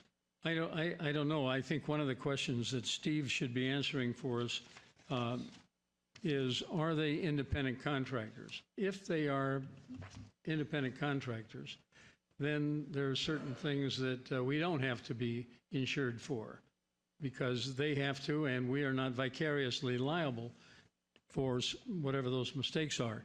Malpractice, on the other hand, is something they're asking us to waive. And I use that word malpractice only because it's more germane in my business than in theirs. But when they say professional liability coverage, the thing is, I think we need somebody to explain to us what they do for us so that we can know that if they make a mistake, that we are not hung out to dry by that mistake, because we will have waived professional liability insurance coverage. So maybe it's a moot issue because they probably don't do anything that could leave us hanging out to dry if they made a mistake. We're asking for 6 waivers here. And we're also saying that they do write the blog, which is wonderful, by the way. They do a very good job. But we're saying that they don't use their car to visit any restaurant, hotel, or venue. And if we're waiving it and they get into an accident and they say that their insurance, their personal insurance, will not cover the city if somebody got hurt or killed, could they not come back to the city? Well, that person would have an individual cause of action against them if a car ran over. But if they, suppose they were driving from their office to City Hall to deliver some product that they have prepared, if they're independent contractors, they could run over 10 people and we would not be liable for it in any way, shape, or form, as long as we are satisfied that they're independent contractors, meaning that we don't have the authority to direct them in how they do their business and the various elements of performing their business. If we don't have that authority, then they are likely to be, very likely to be, independent contractors. And we can waive automobile liability. That wouldn't be a problem. Right, but it doesn't say that in the contract as I read it. Well, it wouldn't have to say it in the contract. We can waive it if we are assured, if our city attorney tells us that, yes, they are independent contractors and could not, by virtue of the nature of our agreement, could not be considered employees of the city. If they're employees, if they could be considered employees, meaning we would have the right to direct them and how they do their work and all of set the details, all of that sort of thing, then we would be liable for that accident. Right. Vicariously liable, because they would be our agents. But what do you think, Steve? Are they independent contractors? What are they, Steve? I believe they are. First of all, what they're going to do is they're going to take photos for us. They're doing some blogging work, and they're ghostwriting for, I guess, for our website. Yeah, so they're doing those kind of, those are the nature of the services. They are independent contractors, and we state that in the agreement in several places. We have a provision under Section 11. It's titled Independent Contractor Status, not agent of the city. So that in itself just explains the situation, I mean, the relationship we have with them. It makes it clear cut. And we also include in all of our independent contractor agreements a section that's titled Representations and Acknowledgements Regarding Independent Contractor Status of the Consultant. And so we have the consultant acknowledge that we're not required to provide any training or legal counsel to them, that they perform, the performance of their work doesn't have to be integrated with our schedule at City Hall, our day-to-day schedule. Robert, in this particular case, is not going to supervise them, not tell them when to show up and when to take lunch. They're not going to be required, they're not required to use our city equipment or tools or facilities to perform the work. And they cannot represent that they're employees of the city. So I think that that's sufficient with respect to setting this up and creating the presumption that they are independent contractors. We also have in here a provision in the contract, a provision that requires them to indemnify the city, which essentially means that they have to provide for the city's defense or defend the city and hold the city harmless, and every one of us here at the city, in the event that they are involved with an accident, because we're not telling them they have to use their cars to perform these services. So I think just based on the nature of their services and based on the way we have their services structured with respect to them doing them on their own time, what Robert is concerned with is just the work product. So he has them performing these services and they produce a work product. And the other reason why I think that there's minimal risk here with respect to waiving all these insurance requirements is that the ultimate use of their work product is controlled by Robert. So they're not out there posting this stuff unless Robert approves the final work product. We post it. Yeah. We post it. Another service provider posts it. And again, this issue has come up because of our new policy. And so we're going to be catching little things here and there, and we'll have to tweak the policy or make exceptions just because we adopted a new policy that covered all of our agreements. So you feel that the wording one as it is question, now- if I can, Charlie, the one question that I still have a little bit of concern, and that is the waiver of the professional liability coverage. Now, I don't know that this is possible, but I gather they write stuff for us. Is that right? Yes. For example, suppose they wrote something and they gave us a slogan that we really loved, but somebody else had copyrighted that slogan. We didn't know it. They didn't tell us, and we published it, claimed it's ours, or whatever, however else we might have used it. Somebody might sue us for having infringed their copyrighted material. If they did that, our defense would be, wait a second, they pushed that mistake on us. But it's okay, they have malpractice insurance, but they don't. Well, they've got $25,000. Is that single occurrence, single, or is that cumulative? I don't know, but say they've got $25,000. That's all we could recover for them for putting us in that kind of a circumstance. That's probably not going to happen. It's probably a remote likelihood, but it's something that we could be at least conscious of if we go ahead and grant these waivers. If I may share with you, council members, they write 600 words a week for us, submit them in 3 different articles, and provide 3 different photographs to illustrate the articles. They write under a pseudonym that matches the demographic that we perceive as our tourist target market. And those 3 articles and 3 illustrations are turned into me on Friday. I review them. Basically, I'm the editor of them, sometimes sending them back for corrections or different language, but mostly I approve them as submitted, and then I turn them over to Talent Evolution for posting on the tourism website. This is our search engine optimization program, because by writing about all of our restaurants and our resorts and all of the different service attractions in Rancho Mirage and in the desert, the value of our website rises in Google's eyes, and therefore we get a better position and more people happen to find it. So I believe what you have just shared with each other regarding the website is true. I don't believe that we have liability. They do utilize their car to come to events and visit service establishments in Rancho Mirage, but they don't use their car in which to conduct their work. They use it for their transportation to and from the destinations. They submit their materials to me electronically.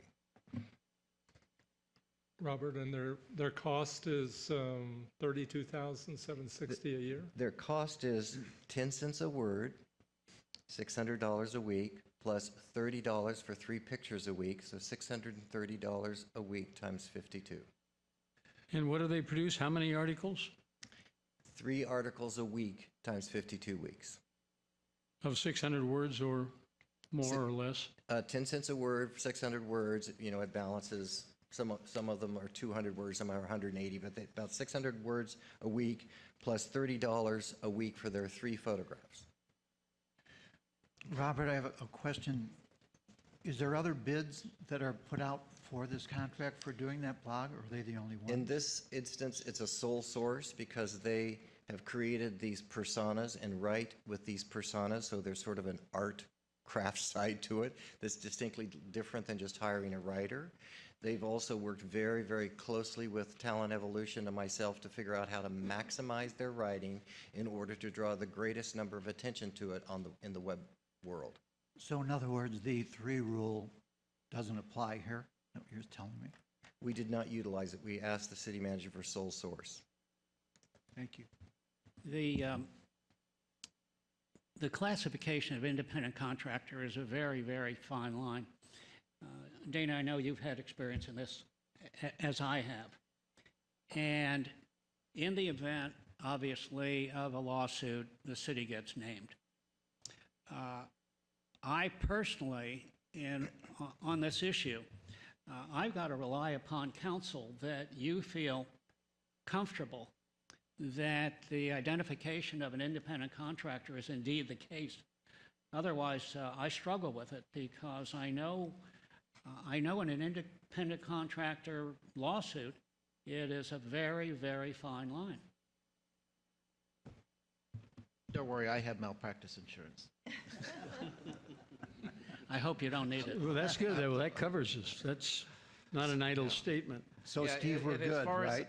As far as the issue regarding, let's say, a trademark or service mark or a copyrighted logo, we're not retaining them to provide those type of legal services. Right. They'll produce, if you want, logos or whatever, or a slogan.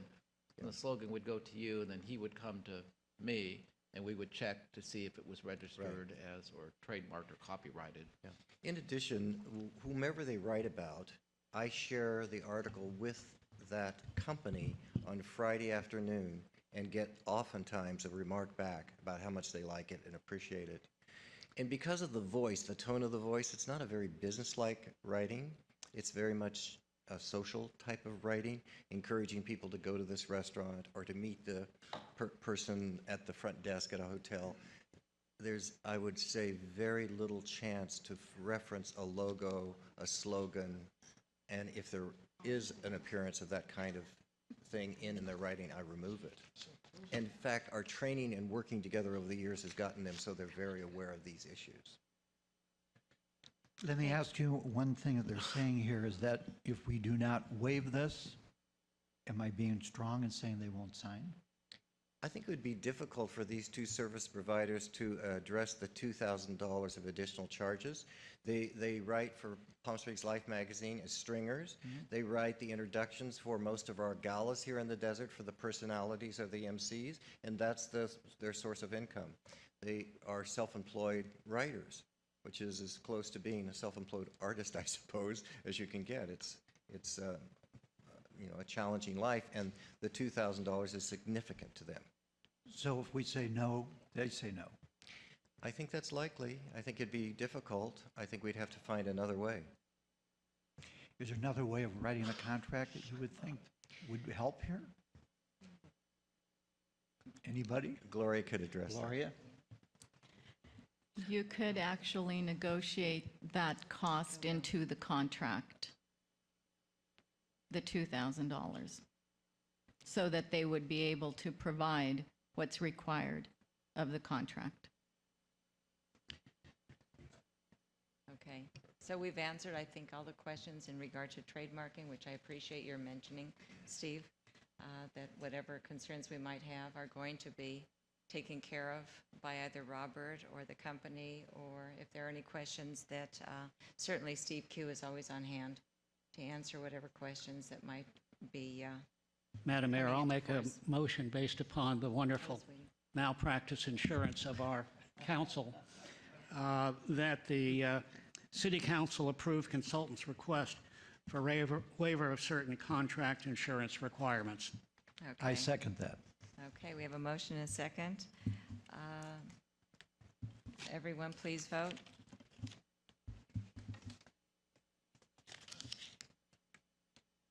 Okay, motion passes 5-0. Just make sure the consultant catches a bus to our events. Okay. That could be negotiated for. Okay, so now we're going to move on to, well, we have to make a motion on this that we already took care of, and then we'll move on to number 6 on our agenda, our consent calendar. And this will be taken care of by Bruce Harry. And this is an ordinance allowing for an exception to formal and informal bidding procedures and adoption of prices obtained by other public agencies. Thank you, Bruce. Thank you, Madam Mayor, members of the council. Staff is requesting an exception to the formal and informal public works project bidding procedures with the addition of a contracting option that would permit the city to avail itself to another public agency's contract prices obtained through a competitive bidding process. Chapter 3.34 of the Rancho Mirage Municipal Code related to public works contracts requires public works contracts over $45,000 be formally or informally bid. Such procedures are intended to ensure that the city receives the most competitive prices for its public works projects. Staff believes that it would be beneficial to the city to have the additional authority to allow the city to avail itself to another public agency's contract process obtained through a competitive bidding process. This added authority provides the city with greater flexibility to obtain the most competitive prices, which after staff investigation results in a lower price due to economies of scale, which often allows cities larger than Rancho Mirage to obtain lower prices. The proposed ordinance would require the Director of Public Works, and with the consent of the city manager, to make certain findings with respect to entering into another agency's contract prior to bringing the item forward to the City Council for action. These findings are memorialized in the attached ordinance and identified on page 6-2 of the staff report. The findings were a result of a meeting with the staff and the City Council subcommittee made up of Mayor Pro Tem Hobart and Councilman Kite, who requested that the staff perform an investigation and meet certain findings in order to protect the city and assure that the competitive bidding process was administered properly. Staff recommends that the City Council adopt the attached ordinance. That concludes my report, and I'm here to answer any questions. Thank you. Thank you, Bruce. Any questions from council? I have one question. I have one question I'd like to ask you, Bruce. On page 6-2 of the agenda item, and maybe I can find it in the ordinance. In your staff report, you go down to paragraph E of findings that have to be made if we approve this approach to competitive bidding. I'd like to suggest that where you've got the word additionally, the next paragraph there, that if we put a paragraph F and start with the word if, so the sixth criterion would be if staff finds that there was a protest or claim filed by any losing bidder, a more complete review of the participating public agency's bidding process shall be ordered by the city manager, period. So that's a mandatory requirement. If that finding is made that there was a protest or claim filed by anybody in the bid in the other municipality or other jurisdiction. You follow me? Yeah, I thought that was already in one of the findings here I'm trying to read. I thought we had already added that in.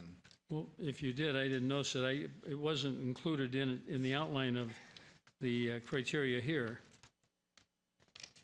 Okay, I believe it's certainly in the ordinance, but maybe we missed it getting it in. If you actually look on the ordinance on page 6-5, under item B at the bottom, 6-5?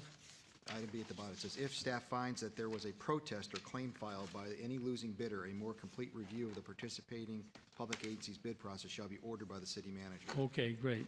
Yeah, no, I didn't see it. I saw it over on the other side that it wasn't included. Sorry about that. Thank you. You're welcome. Okay. Thank you, Dana and Bruce. Any other questions? Okay. Would somebody like to make a motion? Well, in the absence of anybody speaking up, we don't have. Okay. I'll move that There we the go. ordinance allowing for the exception to formal and informal bidding procedures and the adoption of prices obtained by other public agencies. Okay, we have a motion and a second. Please cast your vote.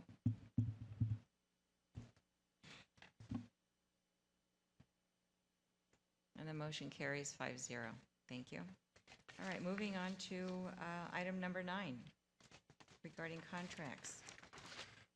Yes, Madam Mayor, I just brought this up because I had nothing better to do. But Okay.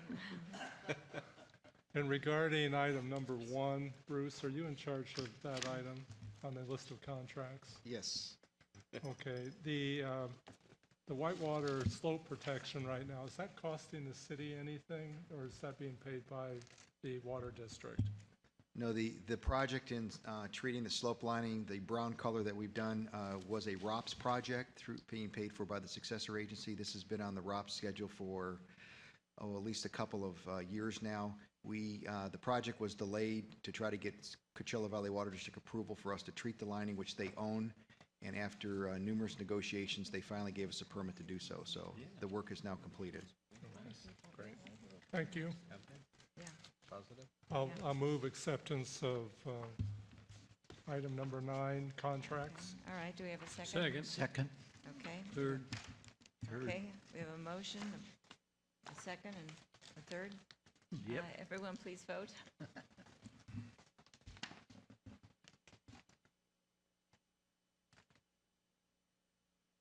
Okay, motion carries 5-0. And I have to say that there's been wonderful feedback in regard to the new coating and the color that was chosen. And it certainly is an improvement from what I've been hearing from the gray concrete that had been used in the past. Thank you. So thank you very much for all your efforts. Okay, and moving on to the demands. Item number 10, I had a couple of questions on page 10-9, which had to do with the payment for a ladder truck. Is this the hook and ladder, or the large truck that's held at Palm Desert? Where's the station? Okay. That's a co-commission.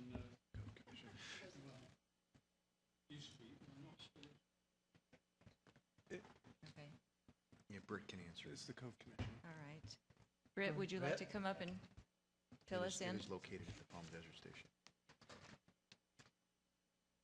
Britt Wilson, City of Rancho Mirage. Yes, the ladder truck is stationed at Palm Desert, and they send it over here on an as-needed basis, and that's a separate charge that we pay to Palm Desert. They are billed by CAL FIRE. They bill us our portion as a Cove community, and they also bill Indian Wells as a portion of their Cove community assessment. Is that a one-time charge? No, it's an ongoing annual basis. It's based on the operation cost of the ladder truck. Okay. So we get four quarter bills. Well, Palm Desert is supposed to bill us quarterly. Because of the time lag and all that, they don't always have the bills exactly in time, but they do. Generally, the bills come in quarterly. Is this brought before the council for approval Is it, or prior to expending the money? it's a standard demand item, a demand warrant item, I believe. It's Okay, just- so you don't have to bring it back to the council then? for No. approval? Okay, thank you. Okay. Thank you so much, Britt. Does that answer pretty much what Yeah, you? thank you. Okay. Well, any further questions or comments? Yes? Oh, never mind. Okay. We have a motion and a second. Please cast your vote.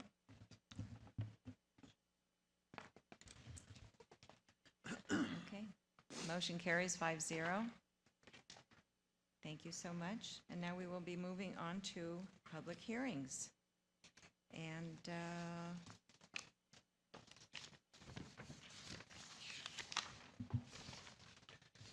Thank you, Madam Mayor. We'll have Thank you, Greg Randy. Trousdale, our Associate Planner, make this presentation. Good afternoon, Madam Mayor and council members. SFP 1403 is a request to establish a 1,038 square foot home theater in an existing attic of an existing two-story home at 11010 Muirfield Drive. The existing two-story home is in Muirfield Estates and was built in 1990 under case number ESF 87-463. City Council approved the two-story home because it had enhanced setbacks. It was in a custom home development and was abutting an existing golf course, and that was per the standards of Ordinance 399 in 1988. The applicant has provided a photo essay showing existing property improvements. As noted, the home theater will be located on the west side of the home over the garages and the parking court. Photo 1 shows the location of the home theater from the front of the existing home. The area of the home will be, because that existing roof height is 22.8, so no changes are proposed. Number 6 shows the existing motor court and garage area. The home theater will be above this area. Home theater is quite large at 1,038 square feet, and access to this new improvement will be from a new spiral staircase and 4-foot wide hallway as shown on the floor plan. In discussions with the designer, the exterior facades won't be changing. This shows the location again, and then shows the media room in question where it is in the home. The HOA approved the project on March 31st, and the Planning Commission reviewed it as a public hearing on June 12th, and they are recommending approval subject to conditions. The property owner has found an interesting solution to expand the existing home without changing the facade. To date, staff has not received any complaints or letters from adjacent property owners. Therefore, that concludes my report, and I'm happy to answer any questions. thank you, Greg. Are there any questions from City Council? Just one, Greg, I gather from 12-4 where it says that all of this is occurring without making any exterior facade changes. Right. That remains an accurate statement. Nobody from the outside will see a difference. You're correct.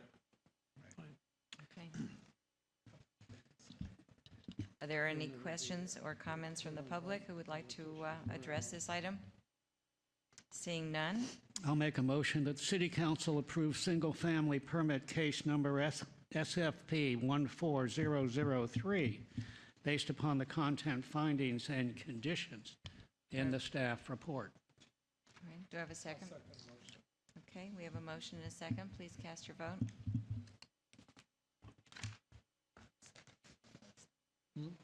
Okay, motion carries 5-0.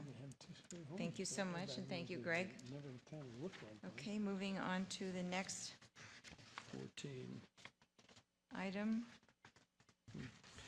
Thank you, Madam Mayor. Sandra Johnson, our Code Compliance Manager, will present her yearly list of public nuisance abatements and lien assessments for fiscal year 2014-2015. Good afternoon, Madam Mayor, members of the City Council. Before we get started, there are 2 properties I'm requesting at this time to be removed from the list, as indicated on your page 13-4. It's a property located at 7 Dover Court. It's number 3 on your list. We just received payment earlier today. in the amount of $3,231, which is above the assessment amount because it also includes administrative fines, which is great for the city because we're able to recoup some costs that way. The second property would be 30 Calais Circle. So that is, that's number 8. That's the long-awaited vacant lot that was in the Versailles development that we demolished. We just received payment about a few hours ago in the amount of $36,000. 950. Yeah, we're excited about that. So if you could remove those 2 properties from your list, we greatly appreciate it. And then I'll move forward with the presentation. Okay, we will eliminate those 2 properties, and you can move forward. Thank you. Thank you. I would like to note 7 Dover Court is in escrow right now and is pending sale, and the property at Versailles is scheduled to meet with the HOA for rebuild to put a new home on that lot. So it'll be great to see for the community. Well, that one's still going forward with lien, unfortunately. Thank you. Yeah. Okay, you're welcome. Okay. Moving on, what you have before you are the remaining properties scheduled for ordering an annual levying of special assessments for city abatement costs incurred during fiscal year 2013-14. During fiscal year 2013-14, the Code Compliance Division performed or caused to be performed public nuisance abatements on a number of properties where the property owners failed to comply with the public nuisance provisions of the municipal code. This resulted in the serving of demands on the responsible parties for payment of the applicable abatement costs. At that time, the responsible parties were also advised of their right to appeal, the amount and reasonableness of the abatement costs, and of their appeal rights, in which the city intends to collect the final and approved abatement costs by way of special assessment. A public hearing notice was published on Sunday, July 6th in the Desert Sun and posted at City Hall on Monday, July 7th, which is identified on page 13.3 in your packets. This notice was also mailed with a copy of the notice of special assessment to the property owner of record and all identifiable agents, trustees, and banks. Additionally, prior to abatement, the city complies with all required provisions of the Code of Civil Procedure, which is also known as due process, and provide the reasonable parties with an opportunity to abate the conditions themselves. An attempt is made to notify the property owner of record and identifiable agent, trustee, or financial institution regarding the condition of the property that posed imminent health and safety violations. Page 13-4 includes a list of the notices recorded prior to this notice of special assessment. And if you take a moment to look at this, it has little acronyms for it, and those are the various notices that was sent to the property owners prior to the abatement. Each document includes appeal rights and assures that each owner has been provided the right of due process in accordance with the law. Abatement activities included emptying swimming pools and ponds of polluted and stagnant water that promoted breeding grounds for vectors and posed imminent health safety hazards. Removal of junk, trash, and debris, cutting and removing of dry, overgrown, or dead vegetation, securing vacant and abandoned residencies, and treating front yards. The Code Division also contracted services for the demolition of 2 properties that included severe hoarding conditions and a fire damaged structure that had become dilapidated and dangerous. These types of abatements were conducted through court proceedings as an abatement warrant. After hearing any public input, staff recommends that the City Council adopt resolution next in order for 2014 regarding special assessment levies for fiscal year 14-15 and direct the city clerk to file certified copies of the resolution with the appropriate agency. This concludes my report. However, I would like to take this time to acknowledge my code compliance staff as part of the team that continues to assure the quality of life for City of Rancho Mirage: Brian Kephart, Cindy Duff, and Rocio Diaz. Here to answer any questions if you have them. Sandra, could you take a minute and just discuss the Tangier property? I can. I know you can. Have a long history, intimate relationship, 5 years now. It was in escrow, but has fallen out several times due to the lien. The bank wants to try and recover as much as the cost of this lien to the potential new owner, but they haven't had very few candidates that's willing to take on that cost. So in the end, the bank will assume the cost that's going to be a lien today. So given the current circumstances, what do you think the increase in this assessment is going to increase by each year going forward? To be quite honest with you, it's still a value. City of Rancho Mirage, a vacant lot. This assessment shouldn't distract too many potential good buyers in the neighborhood. I think a lot of people just want to cash buy and be able to buy the vacant lot and build to suit. So we'll just have to wait and see how that goes. Okay, from your perspective, are we going to be increasing this amount every year? No, this would be the final amount, depending, of course, the vacant lot remains sealed and there doesn't become any imminent health or safety hazards with the dry foliage, which I don't anticipate because the vegetation that's around the perimeter is actually being fed through the irrigation of the neighbors next door. So we should be in good condition with regard moving forward and not accumulating any additional fines. Okay, thank you. You're welcome. Any additional questions from council? Okay. Are there any members of the public that wish to speak on this item? Seeing none, we will close the public hearing. And if there are no more comments from the council, may I have a motion to approve this item? Okay. Okay, we have a motion to approve. Do we have a second? Does that include items 1A and B? Yes. Steve, okay. Can we do A and B together, Steve? Okay. Then it includes A and B. A and B.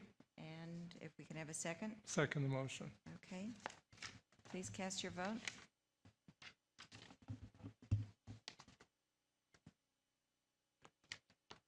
Mayor Pro Tem Hobart, could you indicate your vote?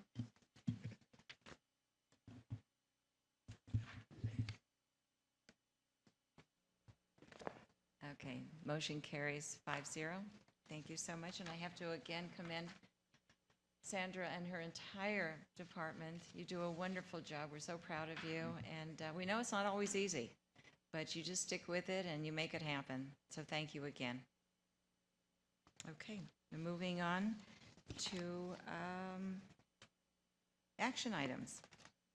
And the first person that's going to be speaking on this item is Britt Wilson, and this is in consideration of recommendation from Emergency Preparedness Commission to form a 501c3 nonprofit for raising funds for their Race to Be Ready. Thank you, Mayor and Honorable Council. The city's Emergency Preparedness Commission has been studying the feasibility and the merits of creating a 501c3 to help them raise funds for their signature, what is now going to be their signature event, the Race to Be Ready, which is a combination walk, run, race, and emergency exposition and demonstration. Their urgency in getting their recommendation to you to allow this to be formed is that they are trying to raise funds for the next Race to Be Ready, which is in March. And at the time that this was written, your schedule was a little unclear for the summer, so they did meet on July 15th, and they are recommending that the council consider this. The formation of a 501c3 would allow them to get larger, perhaps larger donations and donations from a larger pool of donors out there. The formation would require certain legal and financial steps, and the city has undertaken those before with our other two 501c3s, which are for the library, and that's the Writers Festival and the Library Board. So the city is aware of the concept of this. If the city council accepts this recommendation, staff would recommend that you direct staff to bring back a formal proposal to form this with bylaws at the August 28th meeting, subject to any input you might have today. So we're really just looking for policy direction. We didn't want to get out too far ahead of you. If you like the idea of this, you will see bylaws that I'll work with the city attorney on, and we'll bring those back to the council. So with that, I will turn it back to the honorable mayor and answer any questions you might have. Steve, what is the cost of forming a 501c3, and what's the time frame? Well, the cost is fairly nominal because I think the application fee for is like $600 for. It's not very much. It's less than $2,000. And the time most frame? of which is refunded after after the organization gets its tax exempt status. It takes roughly between about six to 8 months to complete the process. If the city council, my policy with the city has been, if the city council incorporates this organization as nonprofit, we provide those services on a pro bono basis, provided that the services are provided in the city of Rancho Mirage. That's my condition. Brett? I do have a question. Brett, when we had the meeting, when I was there, and the major donors brought up the subject of if they're going to give money to this, the Coachella Valley has to benefit. You want to explain that and how you answered that? Well, I sat in on the commission. This is a working commission, so I'm sort of oversight to them, but they conduct their own business. But I did sit in on one of the meetings with one of their major donors, which was KMIR Television, and they said that they would provide they gave us in-kind services valued at tens of thousands of dollars, and they said they wanted to be sure that it was a valley-wide type program. So I guess it's up to interpretation. It's not unlike our library. It is the foundation there. It says it's going to be spent at the Rancho Mirage Library. The library is open to the public. Quite frankly, it's my understanding most of the patrons that use our library are not city residents. So they get the value of that, but it is something in the city. The Emergency Preparedness Commission, the Race to Be Ready, could be something that would only be held in the city, but the event's open and it's free, so anybody from any of the other cities could come in and take advantage of that. But it could be structured however the council wants the bylaws to be done, but I suspect it would be similar to that. Thank you. Britt, are you saying that the foundation would be similar to the two that we've already formed, so it would be a totally separate board from the current Emergency Preparedness Commission board? Well, it depends on how it is structured. It's my understanding, and Steve can chime in here, but there's a separate board that creates. In the library's case, that foundation board reports to the library board. So I suspect that this foundation, if it's set up that way by Steve, it would report to the Emergency Preparedness Commission, but you could direct that you want them to report to the full council. So with that, I'll let Steve chime in with any corrections or ideas. We could also request that a member of the council be on that board. That would be correct. Okay, thank you. And that would be a voting part if they were on it too, if I remember correctly. Yes, I mean, Steve would lay it out that way, I'm sure. Yeah, if the city council is inclined to go along with setting something like this up, it's within the city council's discretion and authority to determine how the board should be structured. I mean, otherwise, anybody can set up a nonprofit for practically any purpose. And so what we're hearing here is that we have a commission that is interested in soliciting the city council's support, and I assume that's financial support as well, and staff support to set this up, similar to what you just did with the Rancho Mirage Writers Festival and what you did with the Library Foundation. I don't think there's any question that it'll make the Emergency Preparedness Commission easier to raise funds and make a contribution. Consequently, I'd like to make a motion that the City Council authorize the formation of a 501c3 nonprofit and direct staff to take whatever action the council deems appropriate. Second that. May I amend that just slightly with your consent? I would say to direct staff to bring back to the council the proposed bylaws and application documents for final approval. Accepted. Second. Okay. We have a motion and a second. Please cast your vote.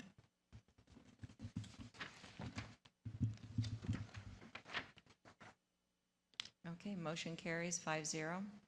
I would like to make one additional comment because this is an endeavor that was taken on last year, and the city gave its full approval. In fact, the city also gave the commissioners $5,000 as seed money to start this wonderful race and everything that goes with it. One thing that was a wonderful surprise not only was the support that we got from the surrounding communities, but also the fact that it became profitable. And I believe that the profit was about $8,000. So from something that was considered to be just almost a pilot program that we didn't know would work or not, turned into something that has become our signature event. It's well respected throughout the community. We have had a number of other communities ask how to go about putting one of these together themselves. So we're getting all the accolades, and we certainly salute the commissioners for all the work they have done, and we appreciate whatever Britt has been doing because he's been an integral part of all this. Thank you so much. Okay, so we'll move on to the next item, which is item number 15, and this will be from Robert Barrett. He will do the presentation, and it is that the City Council introduce and adopt an ordinance amending Chapter 3.25 vacation rentals to include additional regulations to mitigate unanticipated negative secondary effects associated with vacation rentals. Thank you, Robert, and welcome back again. Thank you, Madam Mayor, council members. Over 3 years ago, a significant increase in neighborhood disturbances resulted in a sharp increase in late-night calls to the police and complaints made to council members regarding renters. Neighbors of the homes where problems were occurring helped us realize that weekend or short-term renters were the cause of the disturbances. Then Mayor Pro Tem Dana Hobart asked staff to look into the issue of short-term vacation rentals in Rancho Mirage. Ensuing research indicated that over 350 Rancho Mirage homes were being used for short-term vacation rentals. And by the way, we define short-term rentals in Rancho Mirage as 27 consecutive calendar days or less. Staff discovered in the research that consumer demand for vacation rentals was being driven by an interest in an authentic destination experience and a comparatively low price. The majority of Rancho Mirage homes being rented short-term were not causing problems. However, staff discovered that Coachella Fest had introduced our destination to thousands of young travel consumers that had become enthralled with the Palm Springs vibe. These young people, mostly university students who travel in groups and avoid hotels in order to evade supervision and paying what they consider to be high room rates, had discovered short-term rentals in our town. A $3,000 two-night rental fee for a lovely Rancho Mirage home shared by 20 students, each paying $150 for the weekend or $75 a night, makes for an affordable weekend of unsupervised fun. Research revealed another compelling factor related to short-term vacation rentals. Our city relies on the 10% transient occupancy tax, or TOT, paid by our resort guests to fund approximately 1/3 of our annual operating budget. With over 350 homes, each with an average of 3 or 4 or more bedrooms, engaged in short-term rentals, we had in effect the largest resort in town operating in our neighborhoods without any regulation and without contributing to the operating fund that pays for the programs and services that makes our community so attractive to reside in and to visit. You can imagine how our resort leadership reacted to the news that an unnamed and unknown competitor, a mega sleuth resort, if you will, was operating right under our noses without paying TOT. This lack of a level playing field for our resorts was a compelling determining factor for the council at the time to regulate short-term vacation rentals. Staff researched vacation rental ordinances in other cities and developed a series of recommendations.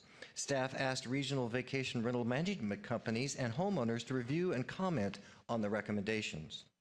The Council's Tourism, Marketing, and Special Events Subcommittee worked closely with the city attorney to write an ordinance. The city's first vacation rental ordinance was approved by Council in July 2011.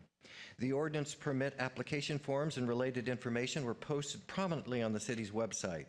Council members and staff attended many neighborhood association meetings to discuss the new policy with residents. The leading regional short-term rental ordinance enforcement expert, Cindy Goslin, was contracted to bring our short-term rental homeowners into compliance. A 24-hour anonymous vacation hotline with the number of 760-833-7999 was established and publicized. a Good Neighbor brochure was published and distributed to all owners of rental homes and management companies for distribution to renters. The brochure outlines the rules and expectations of the city for guests vacationing in our neighborhoods.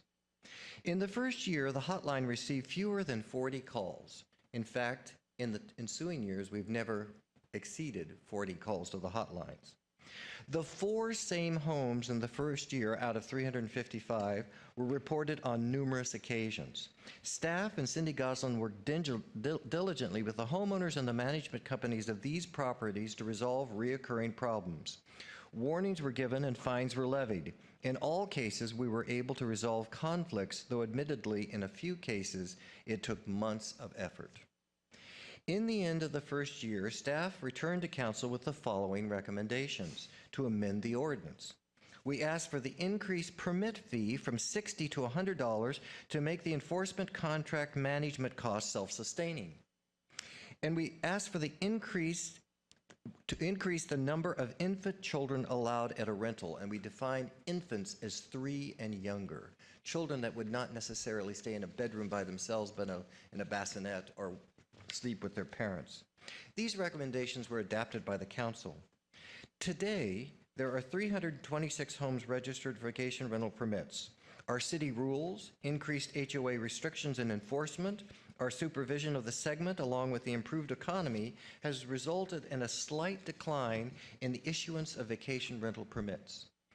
As of the end of May 11 months into the fiscal year, $344,870 of TOT has been collected by this segment.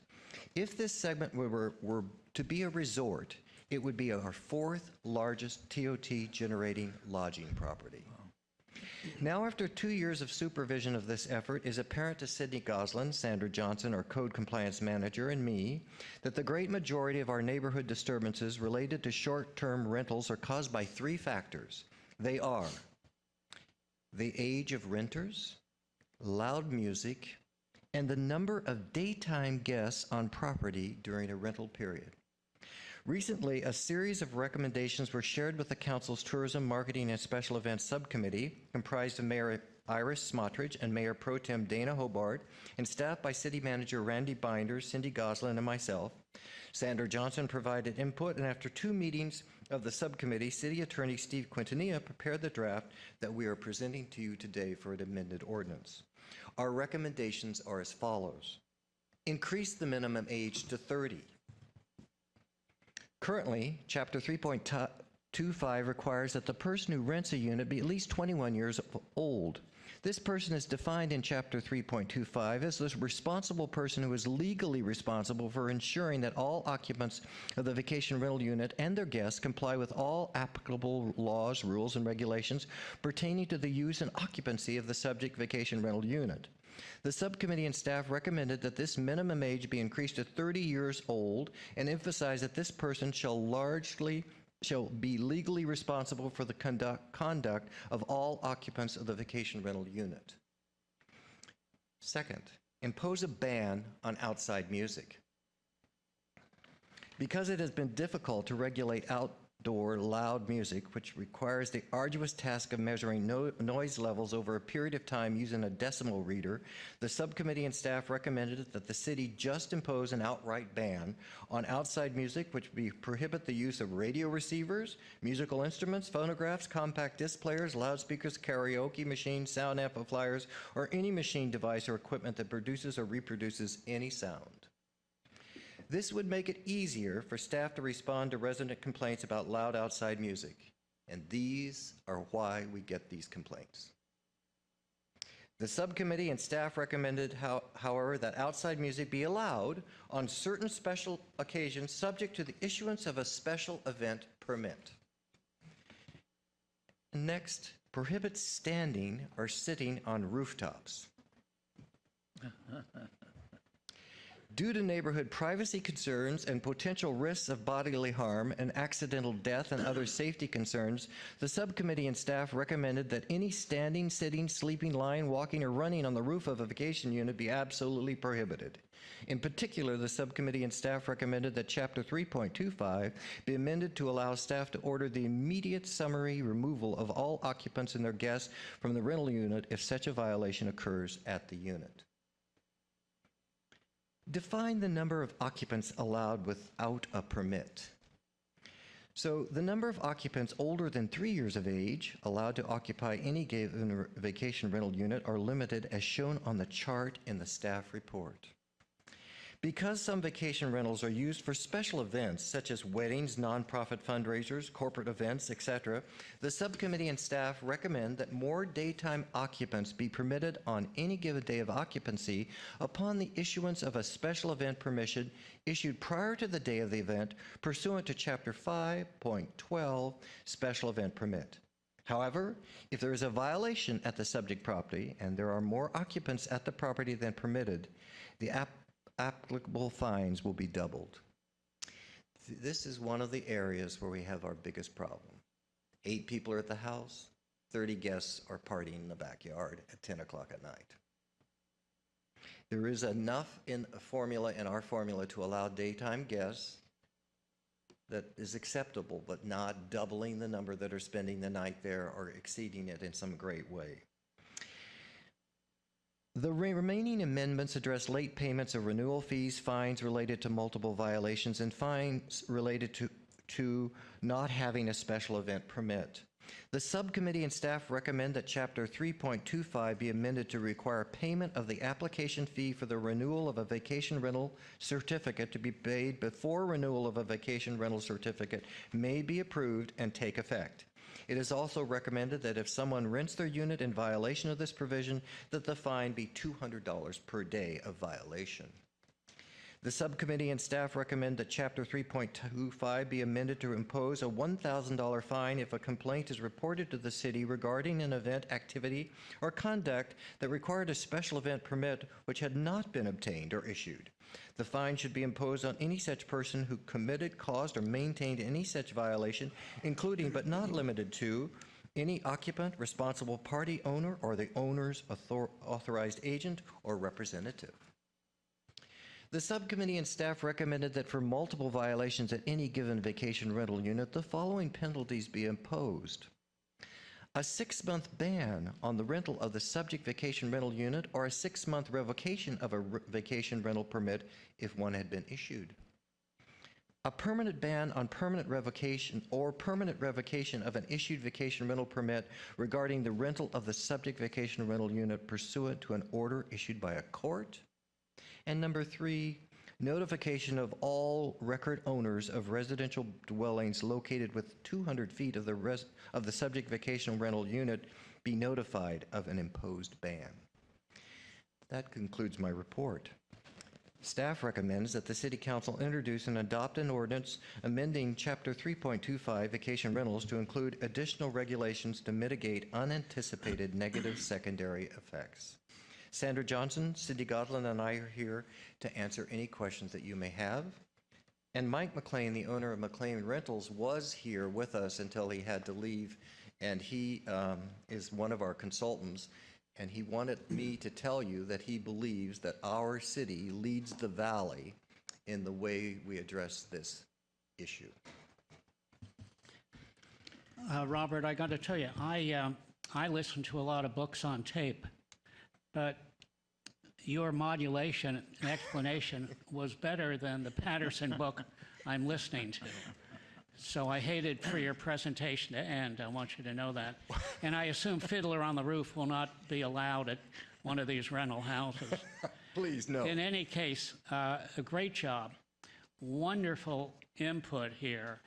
And clearly, the TOT that's going to be generated on this program is significant. I mean, it's going to be easily in the $500,000 range before you turn around. So, excellent job. Thank you very much. Thank you. Very good. There are better books on tape. Robert, I have a couple of questions.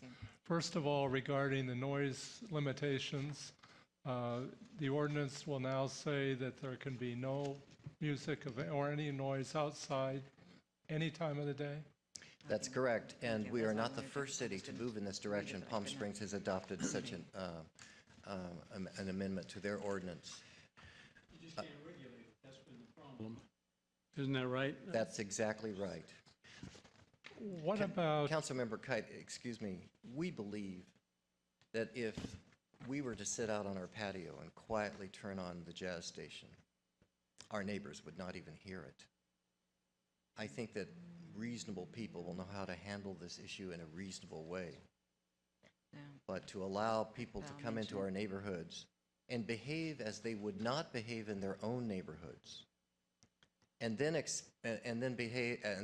act surprised when we ask them to not play the music so loud that neighbors within 300 feet can hear and beyond, is something we are having a very, very difficult time with.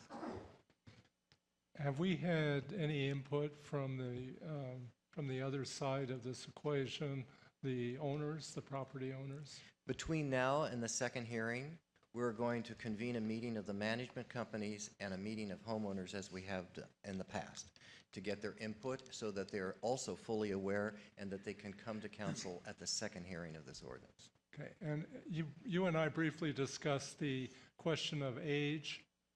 You're not restricting the attendees to being all over age 30. You're just restricting it to the one person that's in charge of the supervision of everybody else. That's correct, Councilmember. Okay, and is that common for the other cities that have these ordinances? Is it 25 in Palm Springs? It's 25 in Palm Springs. The other cities remain 21.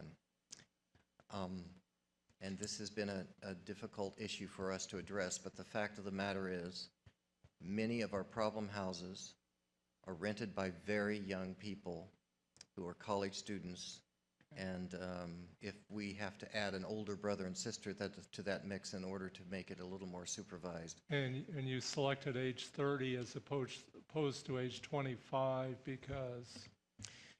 Because we rather arbitrarily felt that by 30, a person has begun to engage in their serious life. They're employed, maybe they have a partner.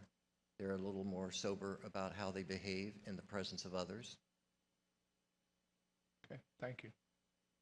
Robert, I have a question. How does this affect the river if they want to have a outside event or a musical? Is this the same or a different subject? No, it's a completely different subject. There is a special event ordinance that applies in some regard to the river, but not entirely. Thank you. Mr. Barrett, first thing I'd like to say for the people that don't know, this discussion has been very helpful in demonstrating that the objective of this complete ordinance from beginning to end, when we first started on this now a couple of years ago or 3 or whatever it's been, that we want to protect the residents from the disruptions that occur when people are short-term renters on property adjacent or nearly adjacent. And so we have set into motion over the years a variety of attempts to maintain the quiet enjoyment of each of our residents in their own homes so that these vacation rentals don't run us out of our own houses and neighborhoods. I've talked with Robert earlier, and this is something that we talked about in our subcommittee meeting a few days ago, a week ago or so. There are two amendments I'd like to make on page in the ordinance. I don't have to worry about where it is in the page, but somewhere in this ordinance there is the word. I'm going to find it.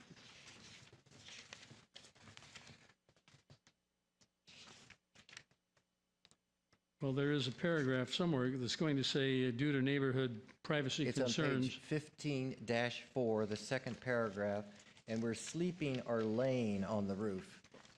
Is Yeah, 15-4? Second paragraph. Yeah, well, I see it on page 15-12, but I'll just say, wherever in the ordinance it uses the word that there should be no laying on the roof. I will move to amend that to say lying on the roof for a variety of reasons, and we don't want anybody laying on the roof, do we? At any rate, both words. Lying on the roof? Lying on the roof they can do. They just can't be, never mind. Can't carry that any further. Can we move on from that point? Yeah, I'd like to offer a substantive amendment on page 15-16 of the ordinance. I guess it's of the ordinance, but if not, incorporated into the ordinance at the appropriate place. I'd like to amend section 3.25.095 violations. I'd like to insert a new letter B. We have A, occupation not possessing a required special event permit. Now a new B, and then what is currently a B, I'd like to amend that to be the letter, capital letter C. Following the new letter B, I would move we amend the ordinance by adding the following language. It shall be unlawful for the property owner or the owner's agents, renters, management companies to post signs of any size on the property informing the public that the subject property is available for vacation or short-term rental.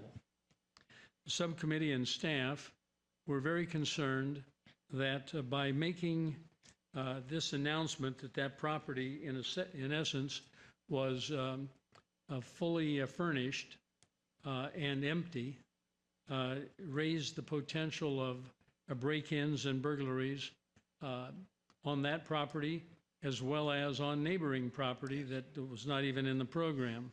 It brought those kind of people to the community. And we feel that that safety reasons are our primary objectives in moving for this amendment. Am I correct that you and I have discussed this and that staff is in favor of that being added to this? Yes, indeed, staff is in favor of it, and we have discussed it. Okay. And we have discussed it at length. So that's the amendment. And so when it comes time to move adoption of the proposed changes in the ordinance, it will include that amendment, those amendments. Steve, do we have any issue with signage? Yeah, I've been made aware of that particular recommendation, and I recommend that we include that prohibition in our sign ordinance. And so we're planning on bringing back an amendment to your sign ordinance to prohibit that.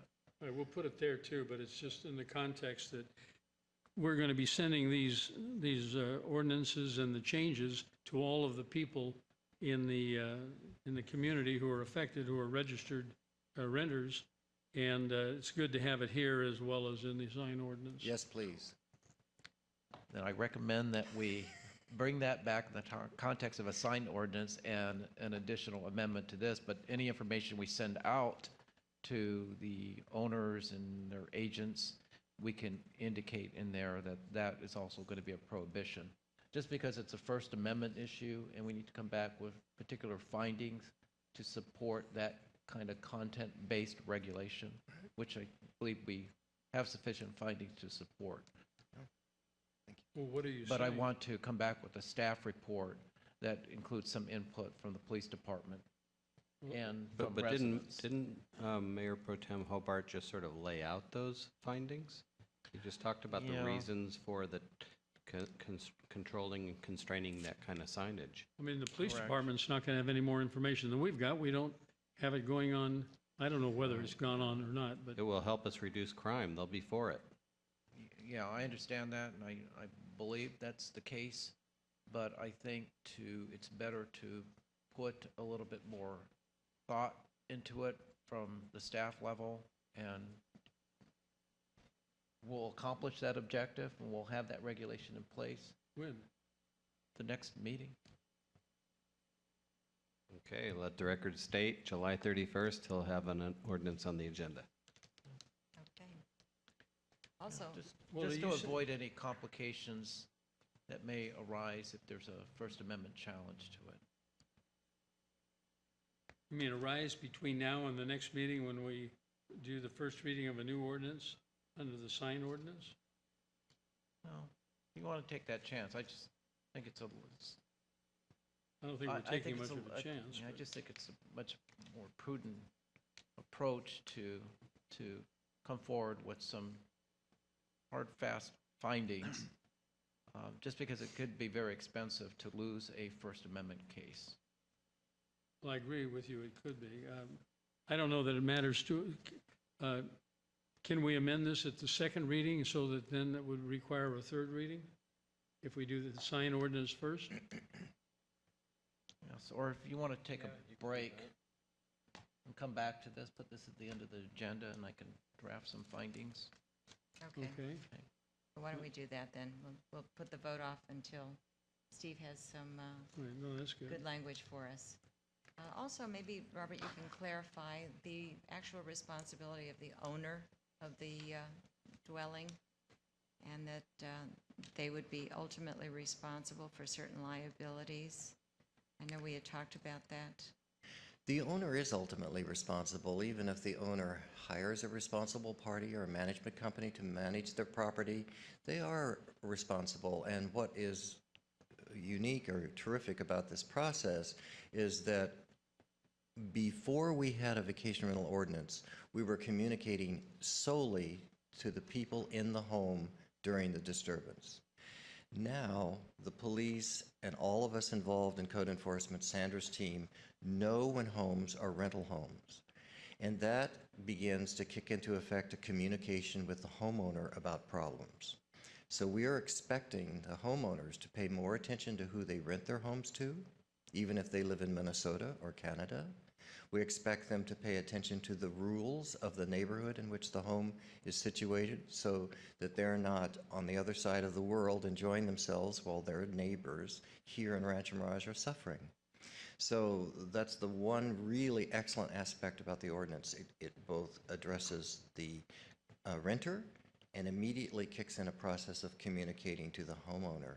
And there are fines that make that communication one that's quite sobering. Absolutely. Thank you so much. All right, so why don't we take a 5-minute break, and Steve can work on some language for this, and we'll come right back.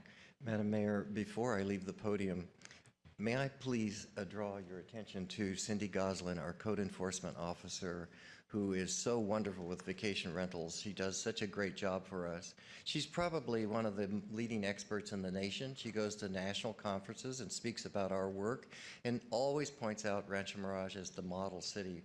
And I'm so appreciative of her work. And then without Sandra Johnson and her team, this wouldn't work. You can have an ordinance, but unless you act on the ordinance and find ways to enforce it, it's meaningless. And I believe that Rancho Mirage, the reason we have problems, yes, but so few problems is because of the great work of these two people and their teams. We absolutely agree. They have been amazing, and we thank them tremendously for all their work and efforts. Okay, so why don't we come back? Do we need to take a break? Well, Steve, I believe you want to go ahead with this? I think we should. Do you have your language, R? No, let's go ahead and move on to the next item. Okay, well, this is the last item. This is the last item, so.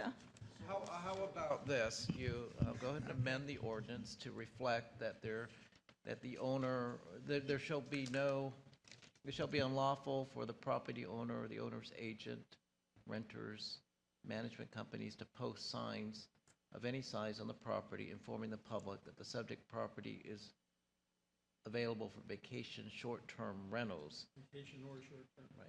Subject to the city attorney bringing back for its second reading the appropriate findings to support this prohibition. Exactly. Okay, we're on a roll here. Did I hear exactly? Yes. Exactly. Okay, so I think we've got it all set. Bruce, did you want to make comment?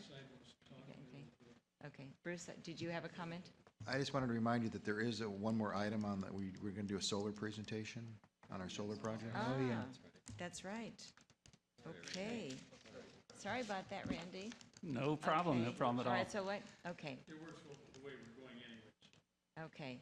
So why don't we go ahead and I believe that, pardon me, yes. Are there any comments or questions from the public regarding this item? Okay, seeing none, we'll come back for a motion. Somebody? Dana, I think you. Dana, I think you should do the motion. You should do the motion. He is requesting that you do the motion. Okay, sounds Thank you. good. I move that the city council introduce and adopt an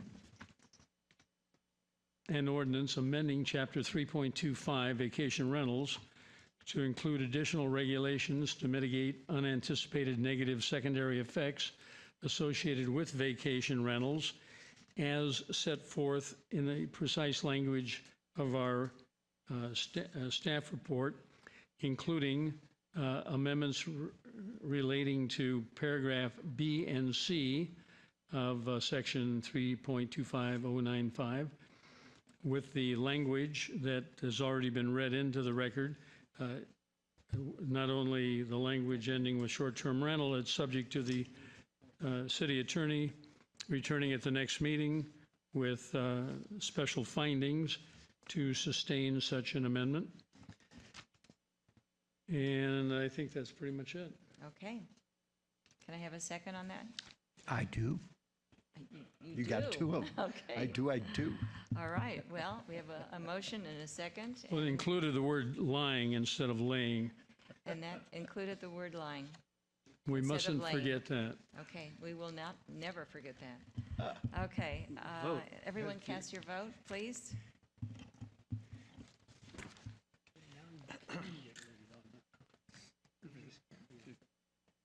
And the motion carries 5-0. Okay, moving along to item number 16, which will be presented to us by Randy Villegas. Thank you, Madam Mayor, council members. The presentation that we have for you today is the update on our current solar project. We have 3 project areas that we're working on. The first one is actually completed. That's at our city yard location, and you've probably seen this picture before. You accepted this project back in early April. This aerial image was taken before the project actually began, but we were able to use our existing shade structures, also our retention basin, and our traffic signal shop roof for our panels. And we completed this and started actually generating power on March 31st. Go to the next. I have a few photos here for you. This is a series of panels on one of our existing shade structures.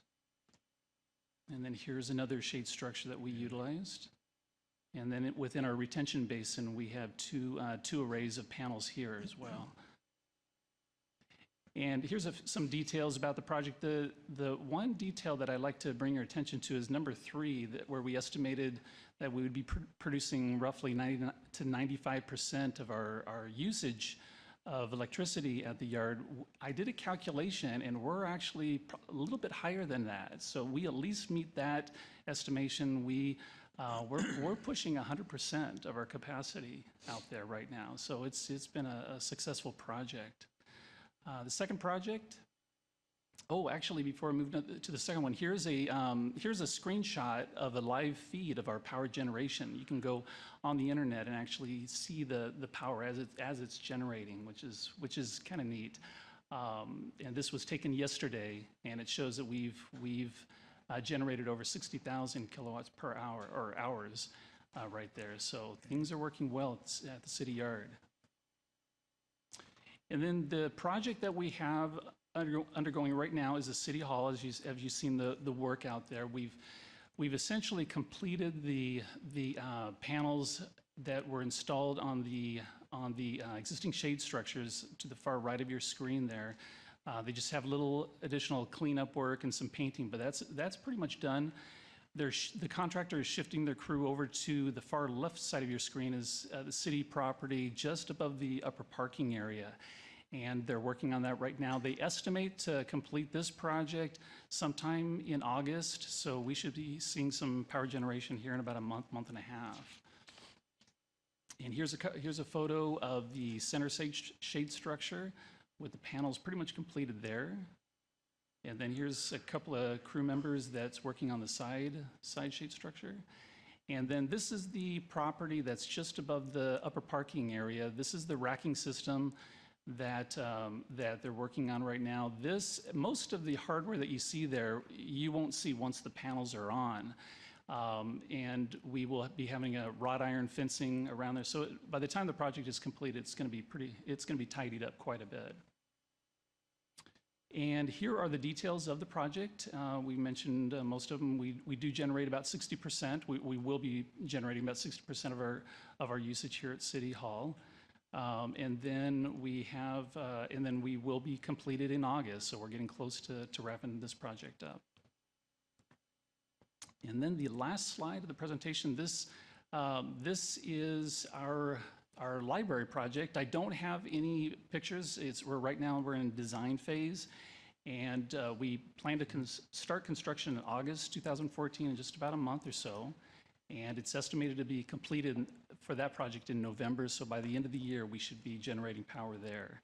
And that will also include shade structures, new shade structures with the solar panels incorporated within. So that concludes the presentation. Well, thank you so much. As you say, and we all know, pictures are worth thousands of words, so it really does help to get these updates. Absolutely. Thank you. Thank you. Madam Mayor, just a question of Randy. Randy, on the Public Works yard, we're generating about 100% of what we're using. What's the cost to provide that? Did we have any cost in the beginning? The cost, no, actually there was no cost at all. Right. The contractor who built the project, they actually own the system, and so we pay for whatever power that's generated. So there was no cost, no money out of our pocket at all. Be a great deal, huh? Yes. Yeah. Thank you. You're welcome. Thank you. Any other comments or questions? Okay. Well, no motion. Before we adjourn, though, we have comments from our city attorney, who will announce items that we will be covering in the closed session. Thank you, Madam Mayor. The City Council and its affiliated boards will now recess into closed session to confer with legal counsel regarding anticipated litigation pursuant to Government Code Section 54956.9. And the council will also confer with legal counsel regarding one potential case pursuant to Government Code Section 54956.9. D. Thank you so much, Steve. So it looks like all the business from the Rancho Mirage City Council is now finished for the date of July 17th, 2014. Thank you all so much for attending. We hope to see you next time, which will actually be July 31st at 1 o'clock. So we'll see you then. Thanks.